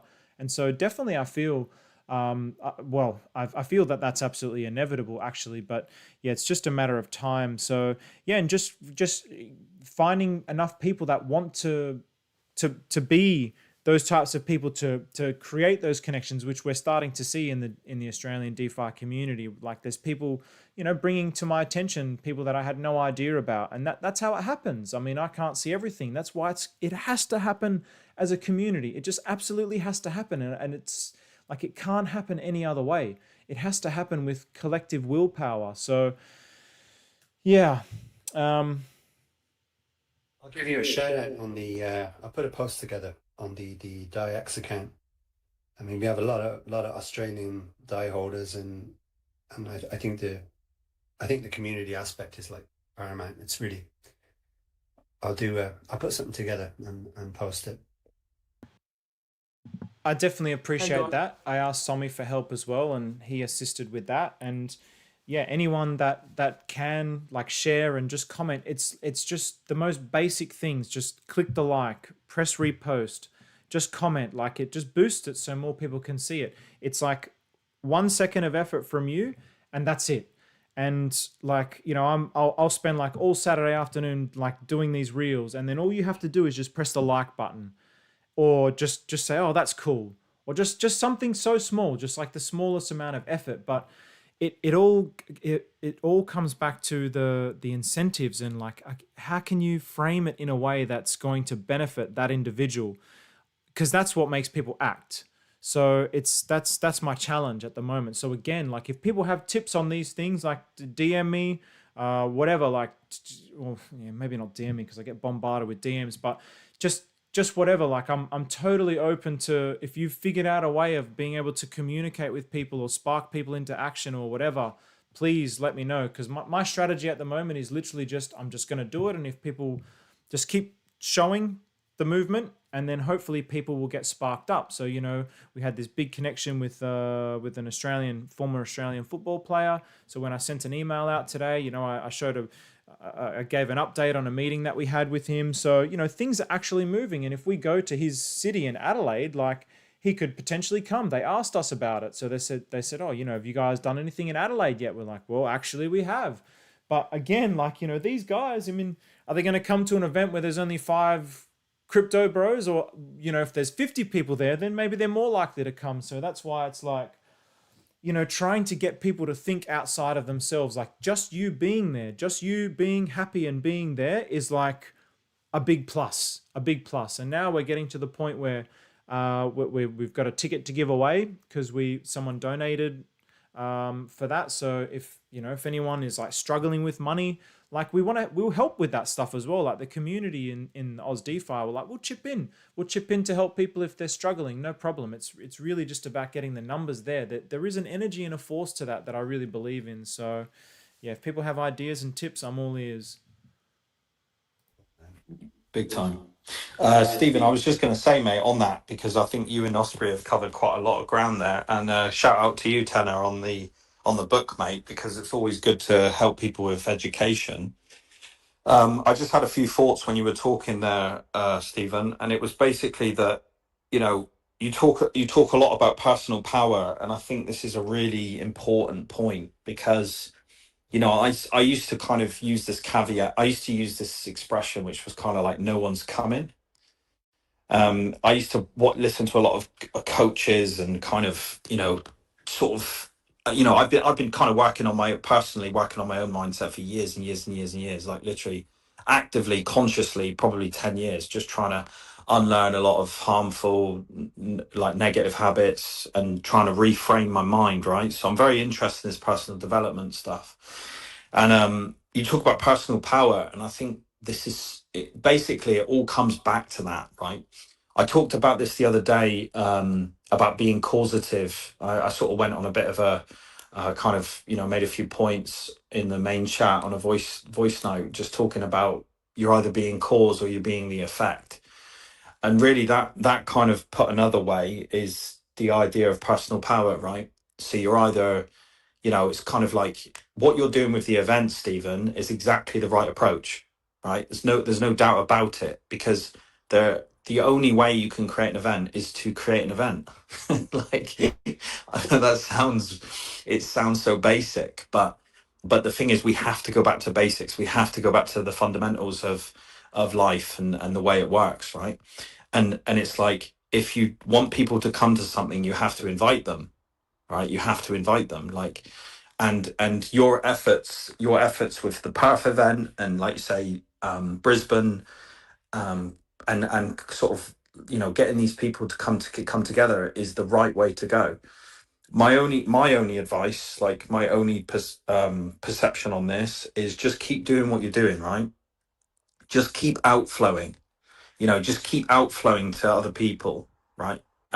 Osprey made such a great point about the water and the rock. Like, I'd heard a similar adage of the idea that, like, water beats rock over a long enough time frame. Everybody knows that because it erodes, right? But if you go see a cliff face or whatever, you look at the cliff face, you're looking at where the water won, right? The water won because it eroded the cliff face over 50,000 years or whatever it is. The point is, if it's on a long enough time frame, you're gonna win, right? And the thing about water, I mean, even Bruce Lee talks about it, is you've got to be like water. So that means, if you're flowing to a cup, you take the shape of the cup, right? If you're poured into another sort of shape, you take the form of that. So you're like formlessness, right? You're formless, which comes back to some of the 48 laws of power, being formless, which is the idea of what Richard Hart is, right? Because he's constantly adapting, he's constantly flowing with the environment, flowing with the vision that he has. Like, his vision will be constantly evolving, right? It's the idea of evolving or evaporating.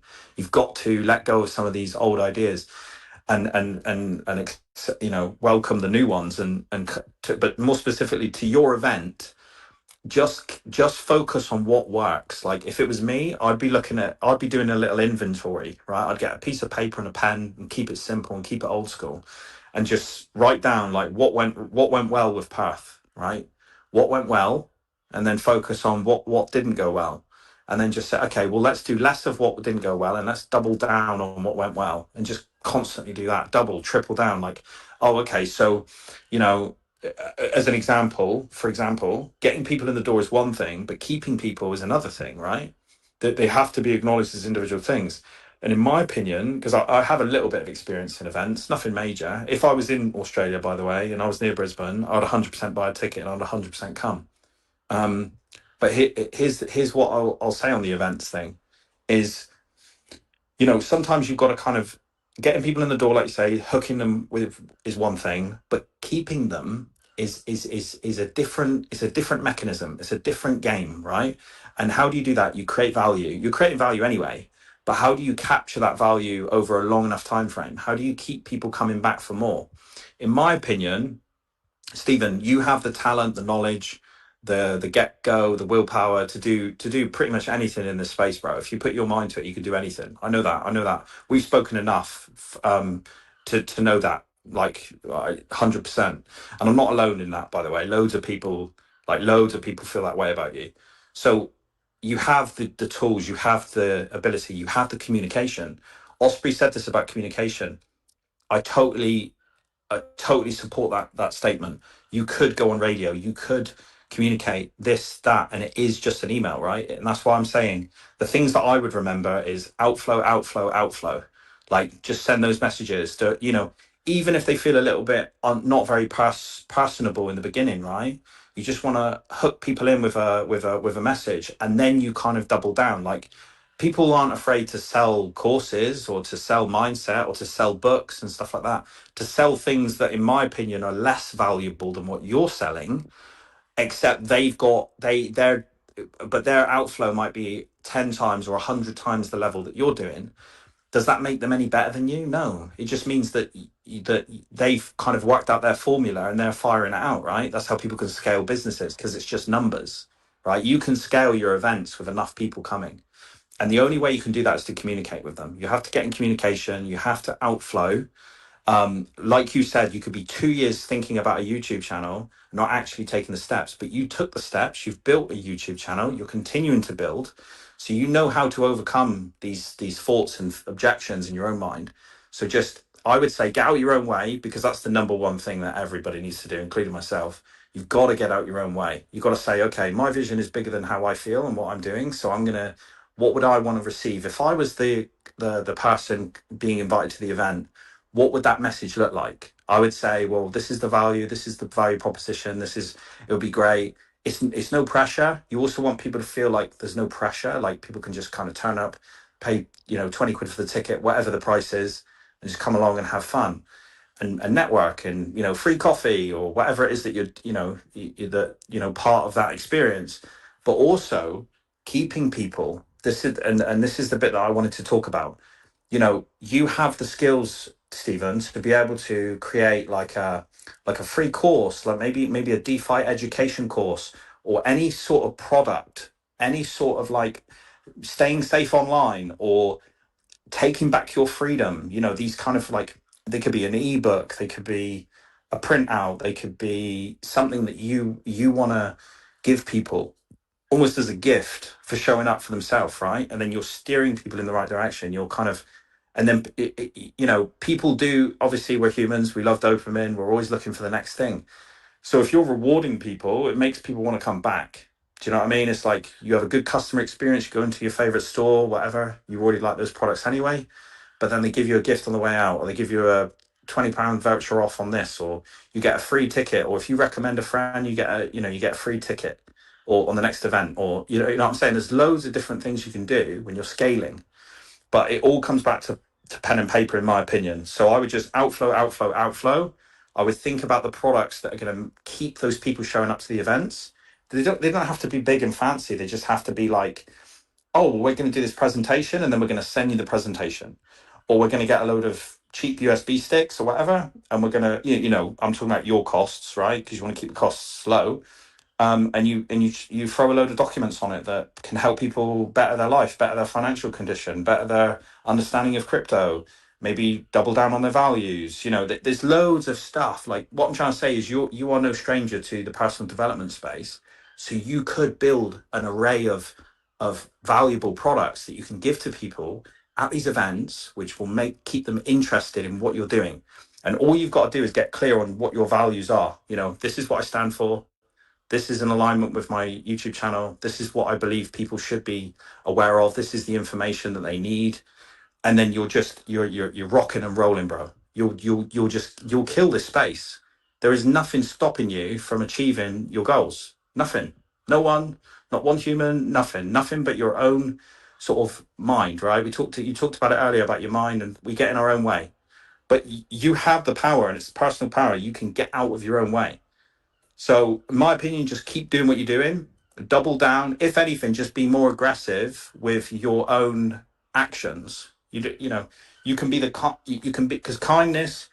You can be kind and be aggressive in action. There's nothing stopping you. You're allowed to communicate. It's a human right, spiritually, economically, biologically, everything. You have the ability to communicate. You should exert that ability.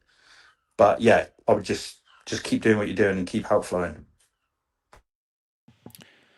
That's beautiful, Doc. Everything you just said, I really appreciate everything you just said, and I wrote down. I mean, for you it might not be a lot, but for me it's like transformational, the things that you said. So definitely, I mean, just what went well and what didn't go well. Just having that kind of a framework now for each event, it's like that just transforms everything, man. And this is the mind. So even like, you talk about personal power, and I the per I the personal power that I feel it's like it doesn't come from me. It's like moving with the current of the world. That's where I feel like I'm getting my power from. It's like this inevitability of where we're going, and then riding this wave that's coming. This is how Jimmy and I, this wave's coming, and we're just riding it. Essentially, we're surfers on this wave.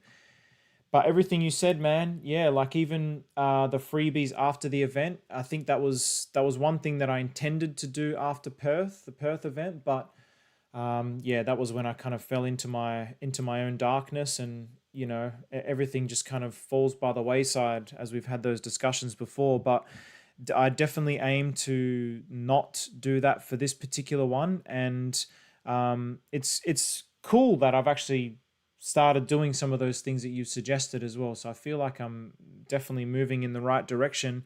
I think for me, the biggest thing that I really want to instill in people is that, like, all the things that you said about me is really lovely, and I absolutely do appreciate it. But for me, this is so beyond me. It's like I want people to feel like it's ours. Like, everybody's asking me, like, okay, should we do this or should we do that? Well, not everybody, but people will ask me like I'm a leader. And I'm humbled by that. And okay, I'll take that responsibility and I'll make that decision with the clarity of mind. And I'm very grateful that you look to me. So I have no problems of that whatsoever. But what I really would love is also for people to have that sense of, like, this is actually ours. And I feel people do have that, but definitely nurturing that at the actual events themselves, so that they walk away going like, this is not Stephen and Jimmy that are doing this thing called Australian DeFi Community. Like, no, this is a movement, and it's mine, and I'm on this ride with them. Because when it comes to things like outreach and producing content, like, yeah, I can do those things. I'm confident I can do anything that I put my mind to, but there's only so many hours in the day.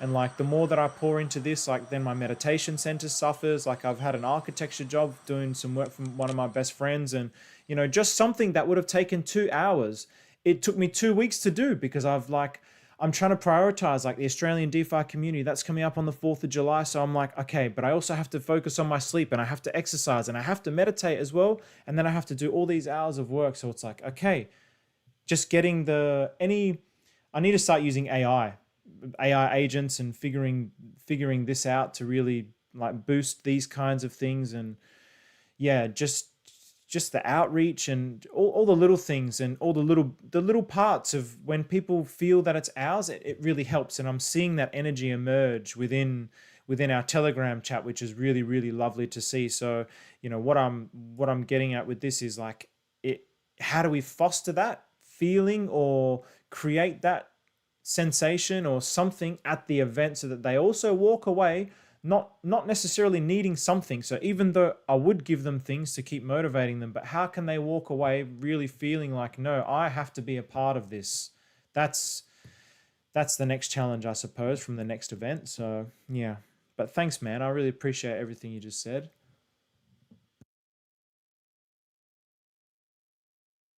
Can I post some data? If that's all right. I'm going to chuck it into main chat here.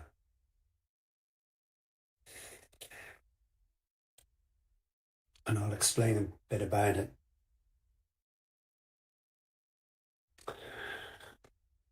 Okay, that should show in main chat. It's a cohort table. And I've been looking more closely at the holder structure for the entire month of June. And what stood out to me is that the surface numbers make it all look calmer than it really is. So you take that 1 to 5 million cohort you see up top, and on screen it's only down 140 addresses. And that sounds manageable enough, but once you look at it underneath, that cohort actually lost 305 addresses and only picked up 165. And even more striking is that 278 of the ones that left were no longer present in the June 28th file at all, compared to June 1st. So that headline number only tells a small part of the story. Then the 5 to 10 million cohort looks stronger at first glance because it's up 16 addresses. But even that's not a clean story either. And it looks more like that cohort has been absorbing movement from both sides, especially from 1 to 5 million and 10 to 15 million. The middle cohorts in general, to me, feel more like a transfer layer than a straightforward sign of organic growth or new growth. So the supply is moving around, it's shifting between neighboring cohorts and not in one direction only. So that's why I don't think this reads like a neat broadening of distribution. It looks messier than that. Again, like that shuffling of a card deck. There's a lot of rearranging going on underneath, especially in lower and mid cohorts. And some of the strength you see in one cohort is really just weakness or movement from the cohort next to it. Now, I've been sharing this data weekly with 9iron. We go back and forth about it. So this isn't something I just glanced at once and moved on from. I've been doing this for months. But the more I've sat with it, the more I keep coming back to the same thought. Keeping in mind that one person can control multiple addresses. Always keep this in mind. Could this be one person or a very small cluster of people spreading funds across fresh addresses over time to make themselves harder to find? I think that's quite plausible. I can't prove it from holder files alone. I am not a chain analyst. It's not my strength. And I do not want to overstate that, but the pattern is certainly consistent with it.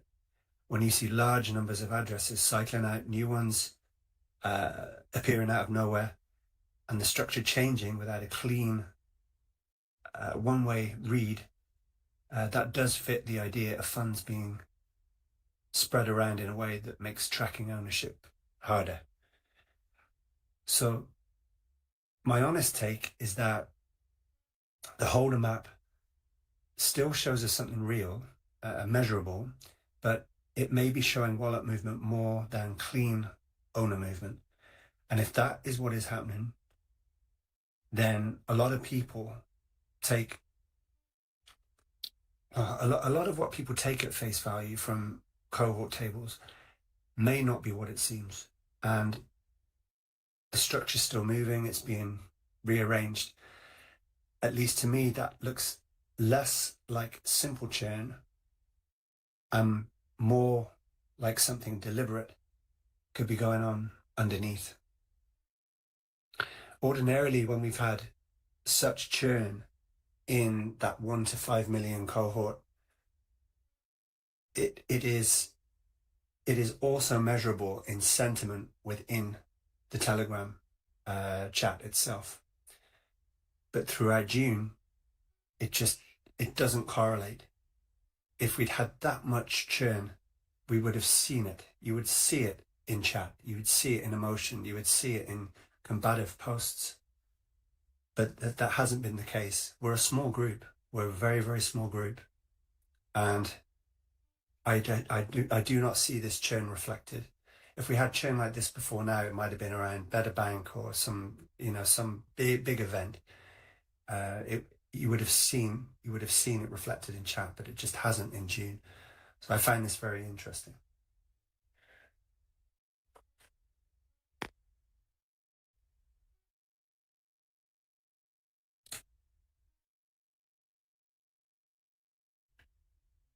We've kind of moved from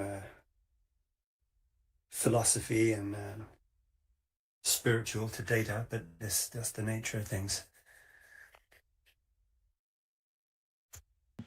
So, have you been able to guesstimate based on the trends how many holders you think pDAI might have? I mean, your thesis there is that essentially that there's large holders trying to spread their funds out. Have you been able to kind of figure out roughly how many holders you would like, just at a guess? On occasion we have. I mean, there's I think the last count was 647. I think 647 addresses hold upwards of X million. And we then we then extrapolated that back, and we came up with a rough figure of how many people, as opposed to addresses. And actually, I have that figure to hand someplace here. Let me look, Steve. Let me look.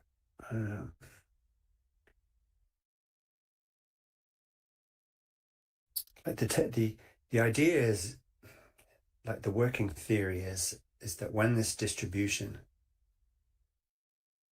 begins to dwindle, when it gets very static, then we would theoretically be at a point of the next phase, if you catch my drift. Let me find this.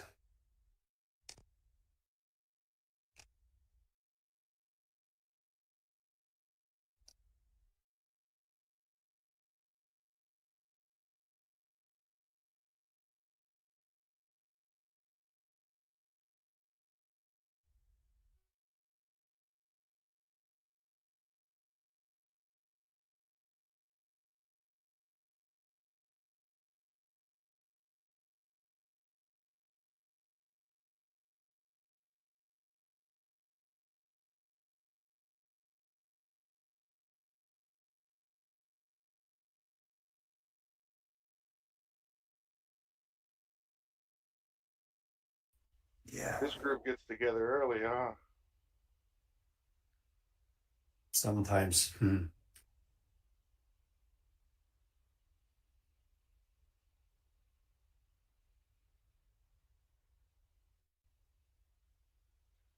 What's going on? Good man. We're discussing all sorts today. A lot about, well, it's been recorded, so listen back for anybody who's missed out on some today.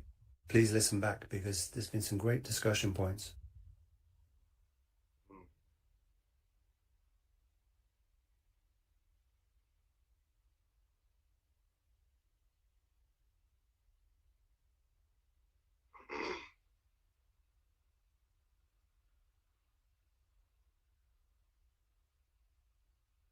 For some of the discussion points, the layer 2 and that Merkle tree and things like that? No, not yet. No one's spoken about it yet. I think it's because it's so complex as well.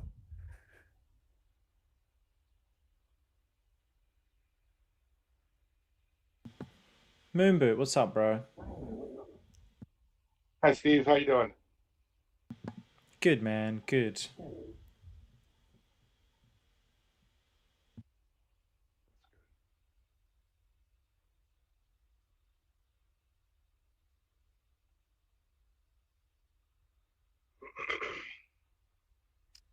Yeah, I have it here, Steve. So we looked at, I'll read it verbatim. It was all based on the idea that, if pioneers, if pioneers in quotes, control 80-90% of the 44 billion supply, then that means roughly 35 to 39 billion DAI sits under pioneer control. And if that supply is spread across many wallets, many addresses, it would make obvious sense for security, privacy, risk distribution. Then a very, very large part of the holder map is theoretically pioneer controlled. So it means, or it matters even, that the cohort tables are mixing together. They're mixing together the ordinary holder activity, the theory of pioneer wallet shuffling, internal redistribution, people just risk splitting. I think a lot of us do that, and equally as important, actual market reactions. So, while the tables are still real at address level, they're not a clean weather vane for ordinary holder sentiment. If a meaningful share of the address map belongs to early large holders spread across many addresses. So right now, something like 650 plus addresses are holding 10 million plus DAI. But that's an address count, not a head count. And what we did, a couple of us tried to attach a reasonable wallet to human heuristic head count. But if Pioneer supply itself is spread across a large number of addresses, then the number of ordinary non-Pioneer individuals inside that 10 million plus structure could be far lower again. And you've got to sit back and think about that. I mean, that's a reality of things. If this Pioneer theory is true, it feels like it, So if Pioneer controlled 10 million plus addresses, averaged 75 million each, that would imply roughly 460, 470. I don't know, say somewhere between 470 and 550 Pioneer addresses, leaving only about 130 to 190 non-Pioneer 10 million plus addresses.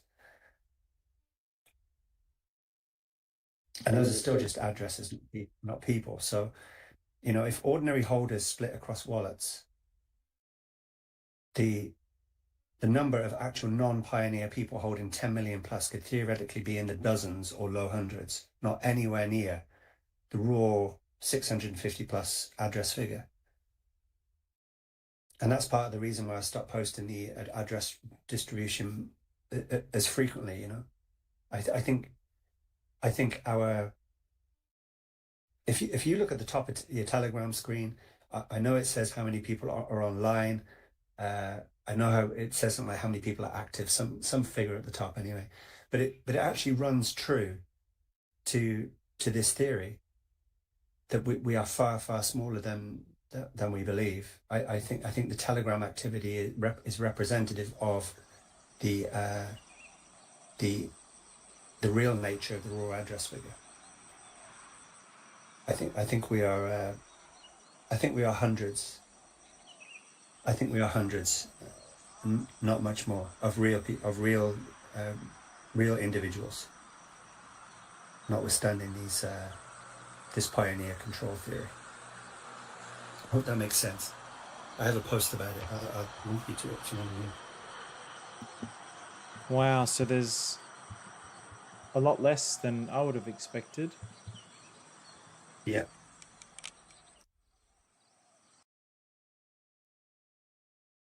Has there been a radical? Hey, King Arthur, I'm seeing the hundreds. What's going on? Bro? I gotta say, I totally agree. First of all, good morning, all our hundreds of visionaries out there. Maybe it was 1,000, maybe if not more, but obviously we've been completely flushed out. And kudos to anyone who's stayed with the conviction. I mean, people say cult within the cult. Inside Paul's Sheen, I don't know, I've dabbled, I've seen a lot, I've been around. pDAI by far is my favorite. It's not even a choice anymore. So, I hope and pray everyone stays strong.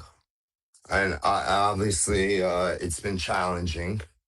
And I'm lucky because my faith is with Christ. And I'm going to throw him in there because everything in my life revolves around him. So without him, Perhaps I would sell. Perhaps I'd be completely out of crypto. Who knows? But you know, I hope everyone realizes, it's not only about financials. To me, more than anything, health and happiness comes first. And then, with faith, things will develop. Obviously, we've been waiting for 5 years for those that have been in it this long. And, I got people, friends in finance, people in gold, people in real estate. And you know what? Eventually the tide's gonna turn, especially if you've seen a couple cycles. It's gut wrenching. It's a lot. It's a lot to deal with through the years and what we've gone through. From launch to other cryptos, and everything is down. With the alts. So if you put that to perspective and everything, we should feel good. There's a lot of good stuff with pDAI. I mean, I feel so bullish. I mean, times like this where everyone's completely down and out makes me even more bullish than anything. So yeah, positivity and prayers to everyone in this group, and continued faith. And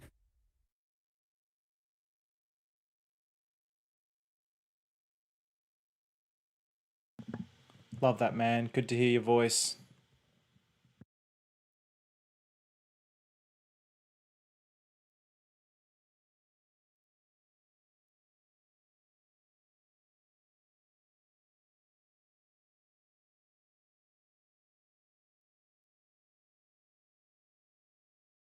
Stephen, I might wind it up. It's probably getting late your side of the world.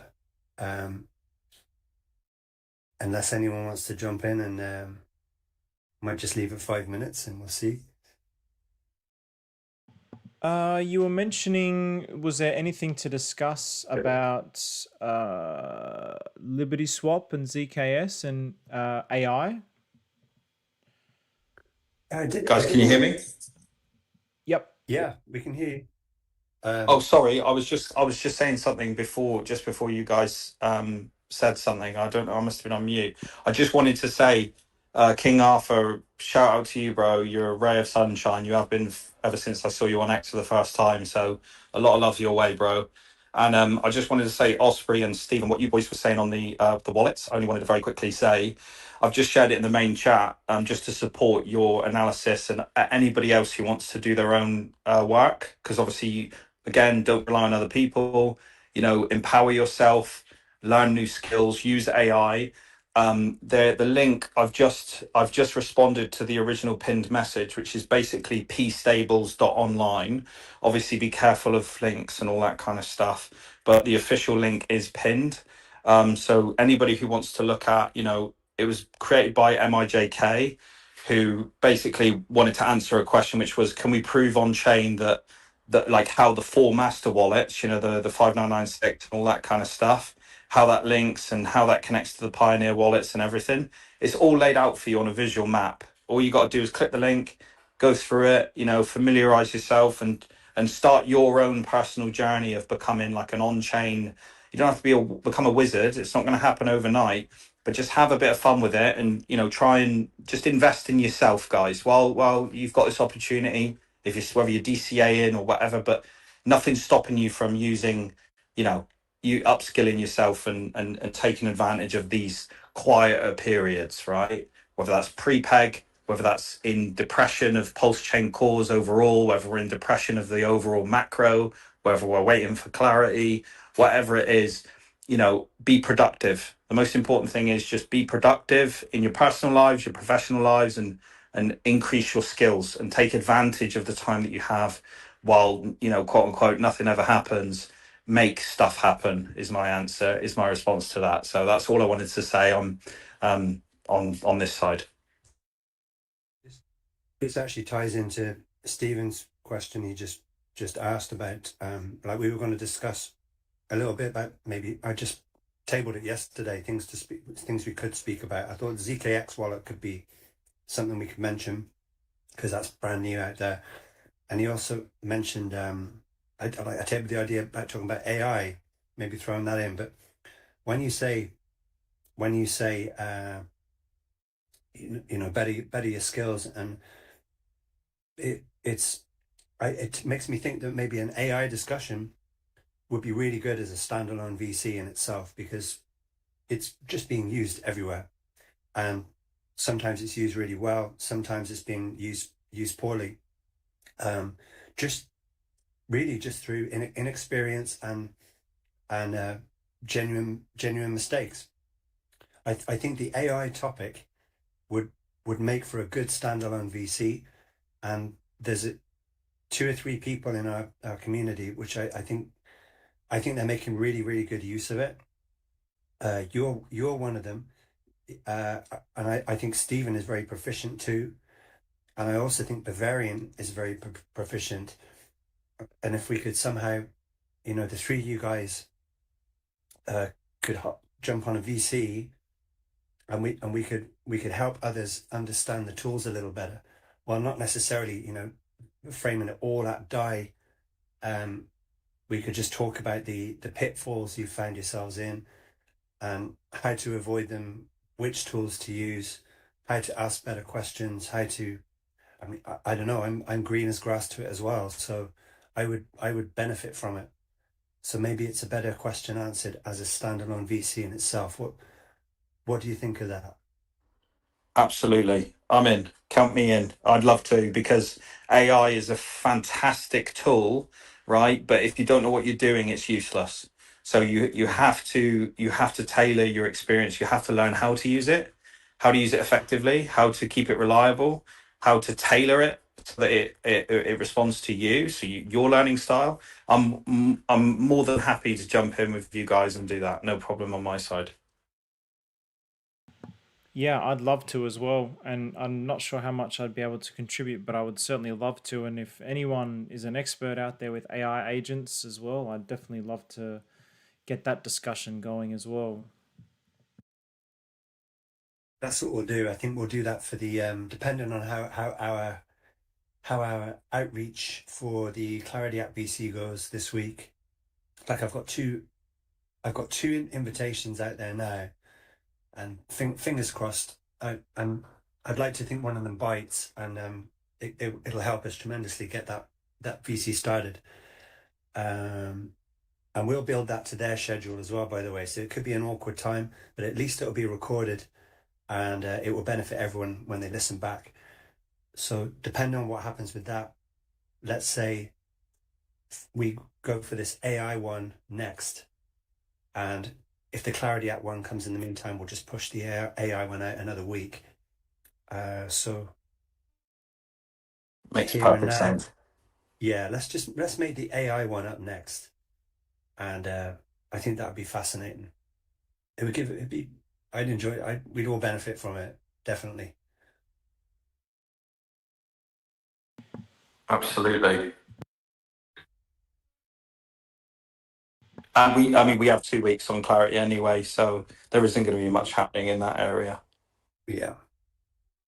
As for LibertySwap and ZKX, yeah, I'm really pleased. I'm just really pleased to see ZKX do this web app. I think that's going to be something great. And again, just my own opinion is that LibertySwap as builders of software, I feel that the team behind these amazing softwares are very separate to the team behind their outreach.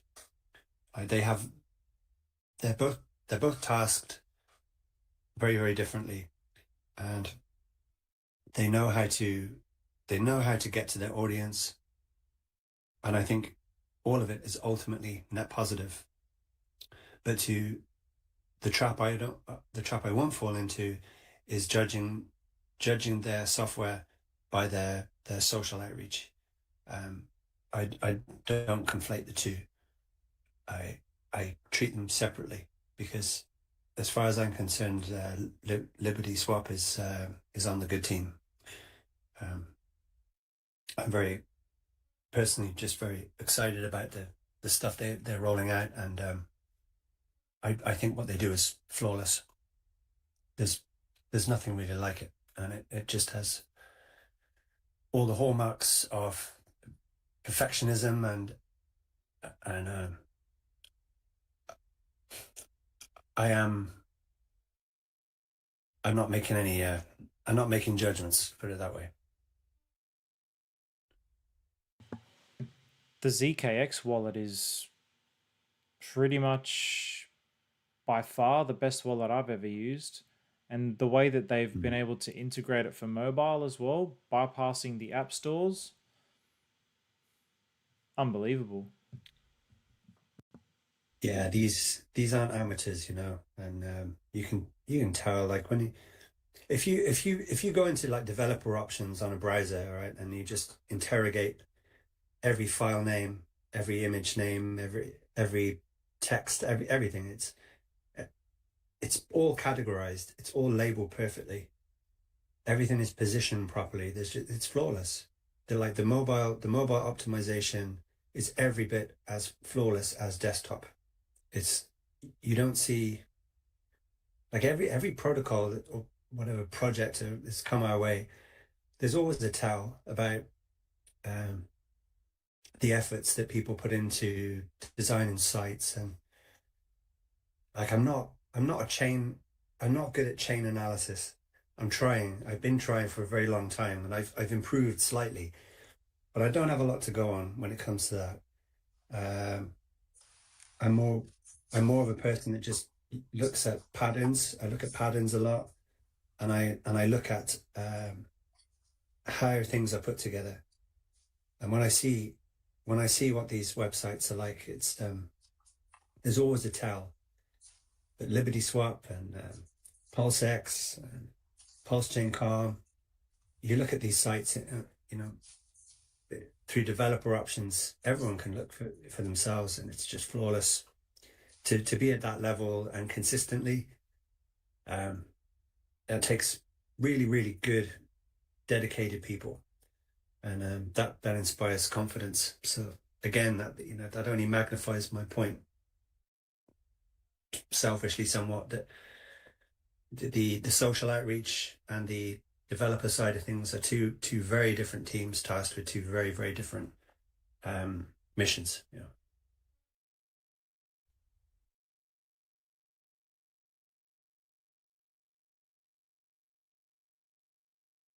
Bavarian is on fire in chat here. It's brilliant.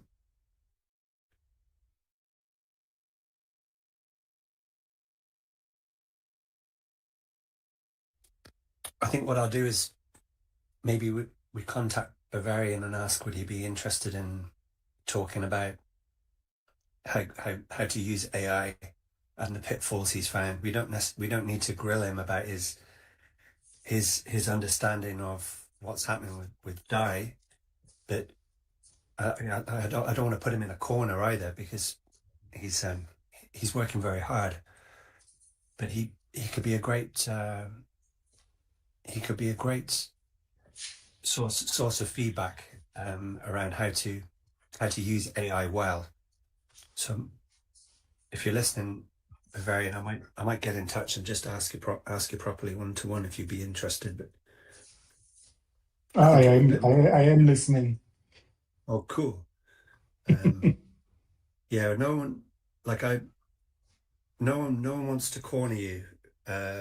Like, you have an excellent understanding of the tools, and I think more over what's going on. But I'm more interested for that VC that we're trying to sort of put together roughly here. That you might have a chat, give some input about how you've managed with AI over the last year or two, and where you think people can improve, and what to watch out for. That would be awesome.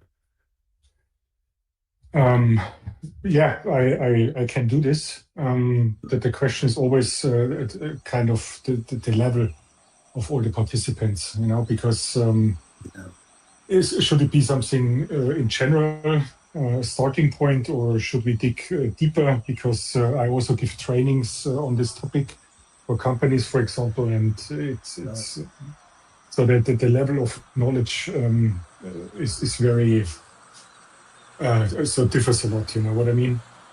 Yeah, well, I think always better to start at a point of general understanding. I think a lot of people, like, they know how to find the websites, they know how to punch stuff into it, and but I think if you're training people, then you probably already know some of the questions people would ask, depending on what environment you're training in. But maybe if we can go from that standpoint, not necessarily the person brand new to AI, but people who are looking to improve their skills. Like everyone here is pretty computer efficient, you know. Maybe we come at it from that standpoint. Mm-hmm. When is this call next week? Yeah, how about Tuesday next, same sort of time? Would that suit you? Just a second.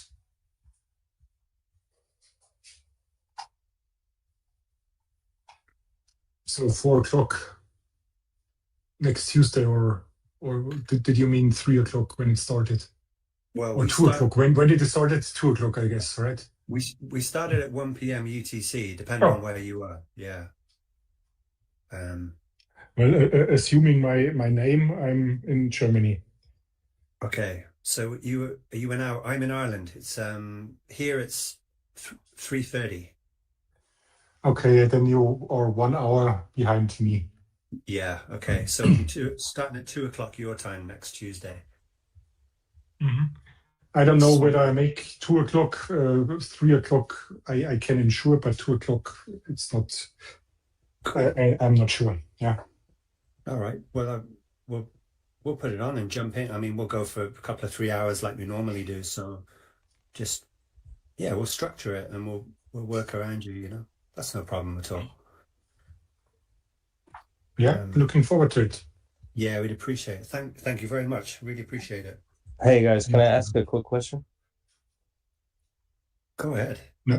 Hey Bavarian, thanks for all your research and everything. It's really insightful, and I'm just always trying to catch up with the alpha that you dropped. But I was just curious before the next call, if you could just give me like maybe 2 or 3 topics that I could search and read up on that would help me understand certain things, certain aspects of information that you share in the Telegram. You mean in terms of AI or in terms of blockchain? In terms of blockchain. Okay.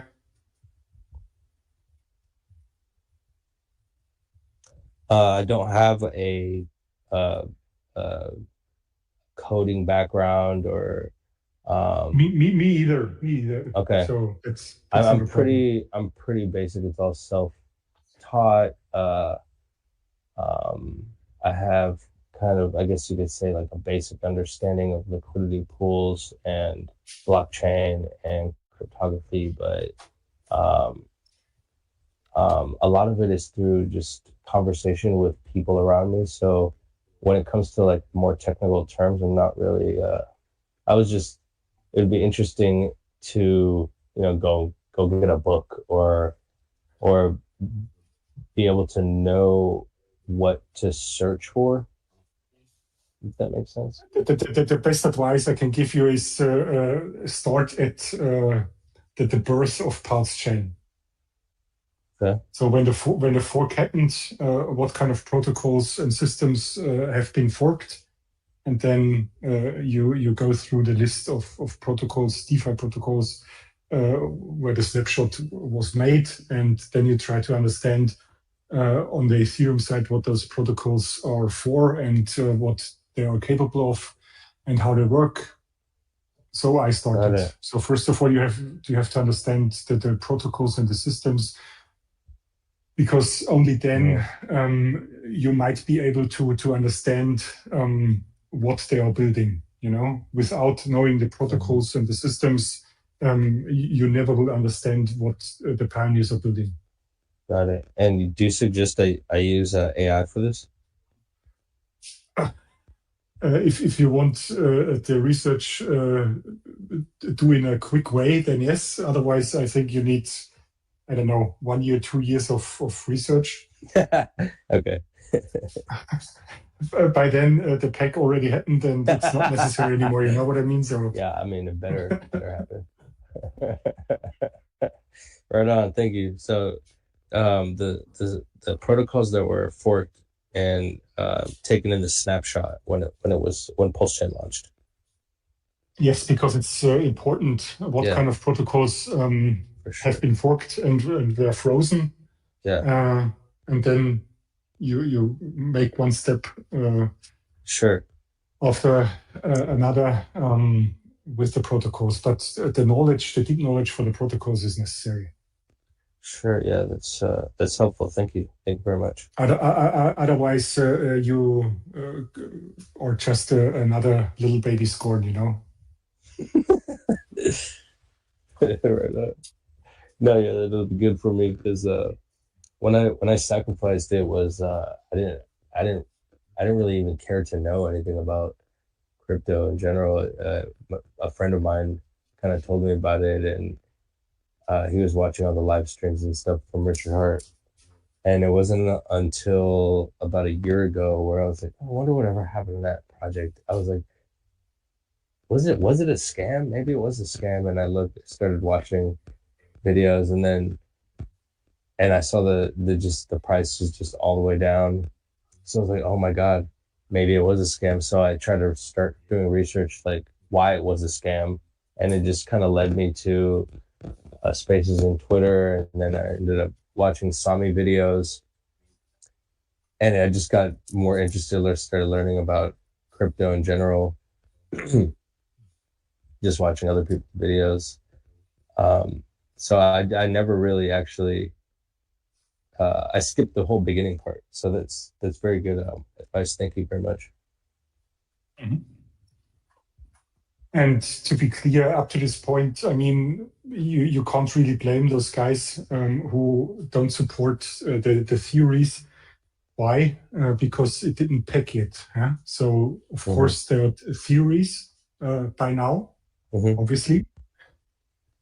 But, I mean, you can ask yourself whether all the on-chain activities serve a higher purpose and are coordinated, or there are random guys who exploit the whole chain. And Richard is sitting on the sidelines and is just watching. Basically, those are the two possibilities which come to my mind, and everybody has to choose what kind of story he or she believes. I don't care at all. Interesting. There's a lot of game theory going on, for sure. Yeah. It's good that you would come to DAI through a place of skepticism too, because that is part of the journey. That's the way it should be. We should start from the bottom up. Yeah, well said. Skepticism should be respected. Yes, skepticism, yes, but FAT, I wouldn't accept. Yeah. Yeah, well said. Stephen, how are you doing? You're just listening. What's up?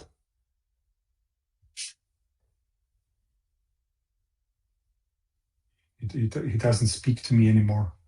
I can understand him. Sorry, I was in the kitchen. Sorry, I'm just getting things ready. Sorry, I'm doing good, man. I'm listening. I'm hearing what you're saying, which is really nice. It's nice to hear your voice.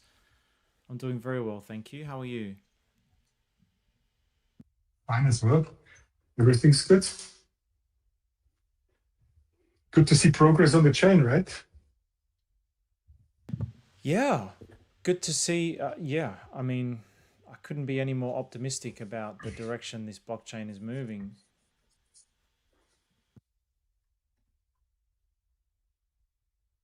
We're going to win, boys and girls. We're going to win. So it's just a matter of when.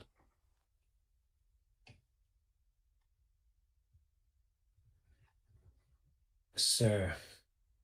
Yes, sir. Didn't we win already? I mean, we're not at zero. We started at zero. We've DCA'd. Our coins are probably a lot more than what they were at 3.5 cents. I mean, technically, I feel, our community's here to stay. We won. We won. Well, we've certainly smashed the Cardano guys, right? Yeah, bro. Yeah. I mean, it's just a matter of, I mean, Richard hasn't even warmed up yet. Do you know what I mean? It's like we're just building the infrastructure at this point for the true glory to come. But as you said, King Arthur, like we have won already. I mean, I feel like I've won. I'm just waiting for us to I'm just enjoying the journey. Like I'm not in any rush. That's the thing. Like some people are in a rush. I'm not in a rush because I know, I'm a spiritual person too, by the way, bro. So when you said about Christ, that resonates. And it's all going to happen in the divine timing, right? Whatever you believe in, there's definitely powers that are out of our control, which are heading us in the right direction. And you know in your heart, right? You know in your heart where you are, where you're meant to be. And yeah, I'm just excited for Richard Hart to get his glory because everything in the universe has an equal and opposite reaction, and one of that can be if Interpol's still going after him or whatever they're going, although I've got an update on that, which is quite bullish, but I'll drop that a little bit later. But yeah, basically, we're going to win. We're winning already, and we're going to win so much harder than we are now. And Cardano, XRP, Tron, and all that, we will be in the same conversation as them next cycle. So, all glory. It's coming. I love what you said, and I just want to say, I got love for everyone. Obviously, my spiritual side, I'm working on it daily. Doesn't mean I haven't figured it out, but I know Steven said that, and I got love for you, Steven. And I know you said, we die, we're dead. We're not dead. Technically, we fall asleep, and technically, I believe in resurrection. And my brother-in-law's mom died in a matter of 5 minutes. And, at the end game, God willing, we all go to paradise.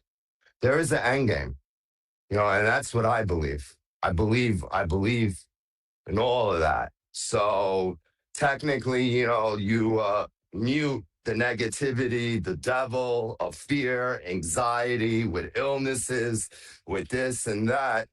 And look, if you're blessed or if you're saved or something happens in your life, God bless you, you get it. And if you don't get it, perhaps eventually something will happen. And just faith and happiness and health for everyone. And financials will come. We're all set on a time frame, and time will take care of it. Time will take care of it. Amen, brother. Yeah, good. Well said, Arthur. And yeah, man, I feel 100% saved, and I feel 100% blessed. And what you said about we've already won, man, like you're gonna regret. I mean, I don't get much money coming in, so whenever I do, this $10 thing that Sami talks about, hey man, that's brilliant. $10 a week. You're gonna be regretting when this ends up hitting $1. It's like, damn, I wish I was able to accumulate more. The mindset is people are gonna flip out in a different way. Then maybe people are flipping out now, like when's it gonna get to $1? And then once it gets to $1, there's gonna be a section of the community that's like, damn, I wish it was still lower so I could have accumulated more, because I can never ever ever get that amount of tokens again now because it's worth so much. And when that happens, I really want to be careful with all the hate and the mockery that's been around us through these circles and everyone. When our time comes again, it's like, I don't want to go that route. I don't want to be like, I told you so. etc. Because you know what? Once pride comes in and kicks in, you know, just like when INC was $80 and our whole chain launch, and you know, we thought we would multiply 20, 30x, and we came crashing down. So there got to be a point where we can't let pride get to us, especially when we peg or we go to 10 cents or whatever it is, because the hate is always going to be there. And the hate has been beyond, especially towards us. And it's best, I feel like, to mute it and, you know, to shine with love. That's the most important time to be humble. Oh man. Yeah. Doc mentioned infrastructure, and King Arthur Dam mentions community, and there's this middle ground element that connects the two, and people often look outward, right, for signs of infrastructure being built. It's in chats all the time. What's external to us? What's going on out there? What's going on? But they overlook one of the clearest early signals of product market fit, and that's a community that keeps showing up, that keeps learning, keeps conviction, and keeps carrying the idea forward. That is a central component to the success of anything, is to have the community there. And look what we're doing here now. It's this is our 12th VC, 30-40 people. 30-40 people show up. Like, these are acorns to oaks moments. I think we'll look back on a lot of this, and so much of it's going to ring true. We are all part of the infrastructure. Yeah. Well said.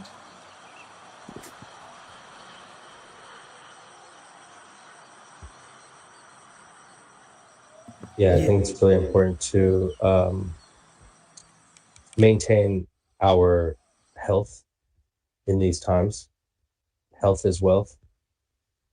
And I always thought that, I always told myself, I said this in a chat one time, but it might be important for someone to hear it.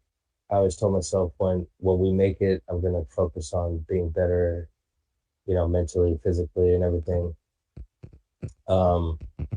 And woke up maybe 2 months ago. I was losing it, and decided to just do it now. So I took a trip and got cleaned up. Was drinking a lot, doing drugs, and I realized that you can't wait for these things to happen. Whether it's you know, some people are like, oh, I'm going to spend more time with my family when I work hard and get this promotion. But you should seize the day and do those things now, and you can still focus on the kind of like the external things of your success before or while, you know, maintaining yourself, making yourself better. Good for you, Zaddy, for overcoming that, brother. Well done. Thank you. I actually went, do you know what I did? Like I do when we're winding up, someone always says something that just captures the magic. And I hit stop recording when Zaddy finished speaking, because that's just like the best way to round this off. That's real talk, man. Yeah, Appreciate it. Appreciate you. Appreciate you. I hope that's cool with everyone. That's basically 3 hours, and we'll let Stephen get some sleep and everyone get on with their day. But yeah, that's been awesome. Thank you all. Nice one, boys and girls. All love. Yep. Take care. Much love, Bye, everybody. guys. Take care, fellas. The pDAI crew.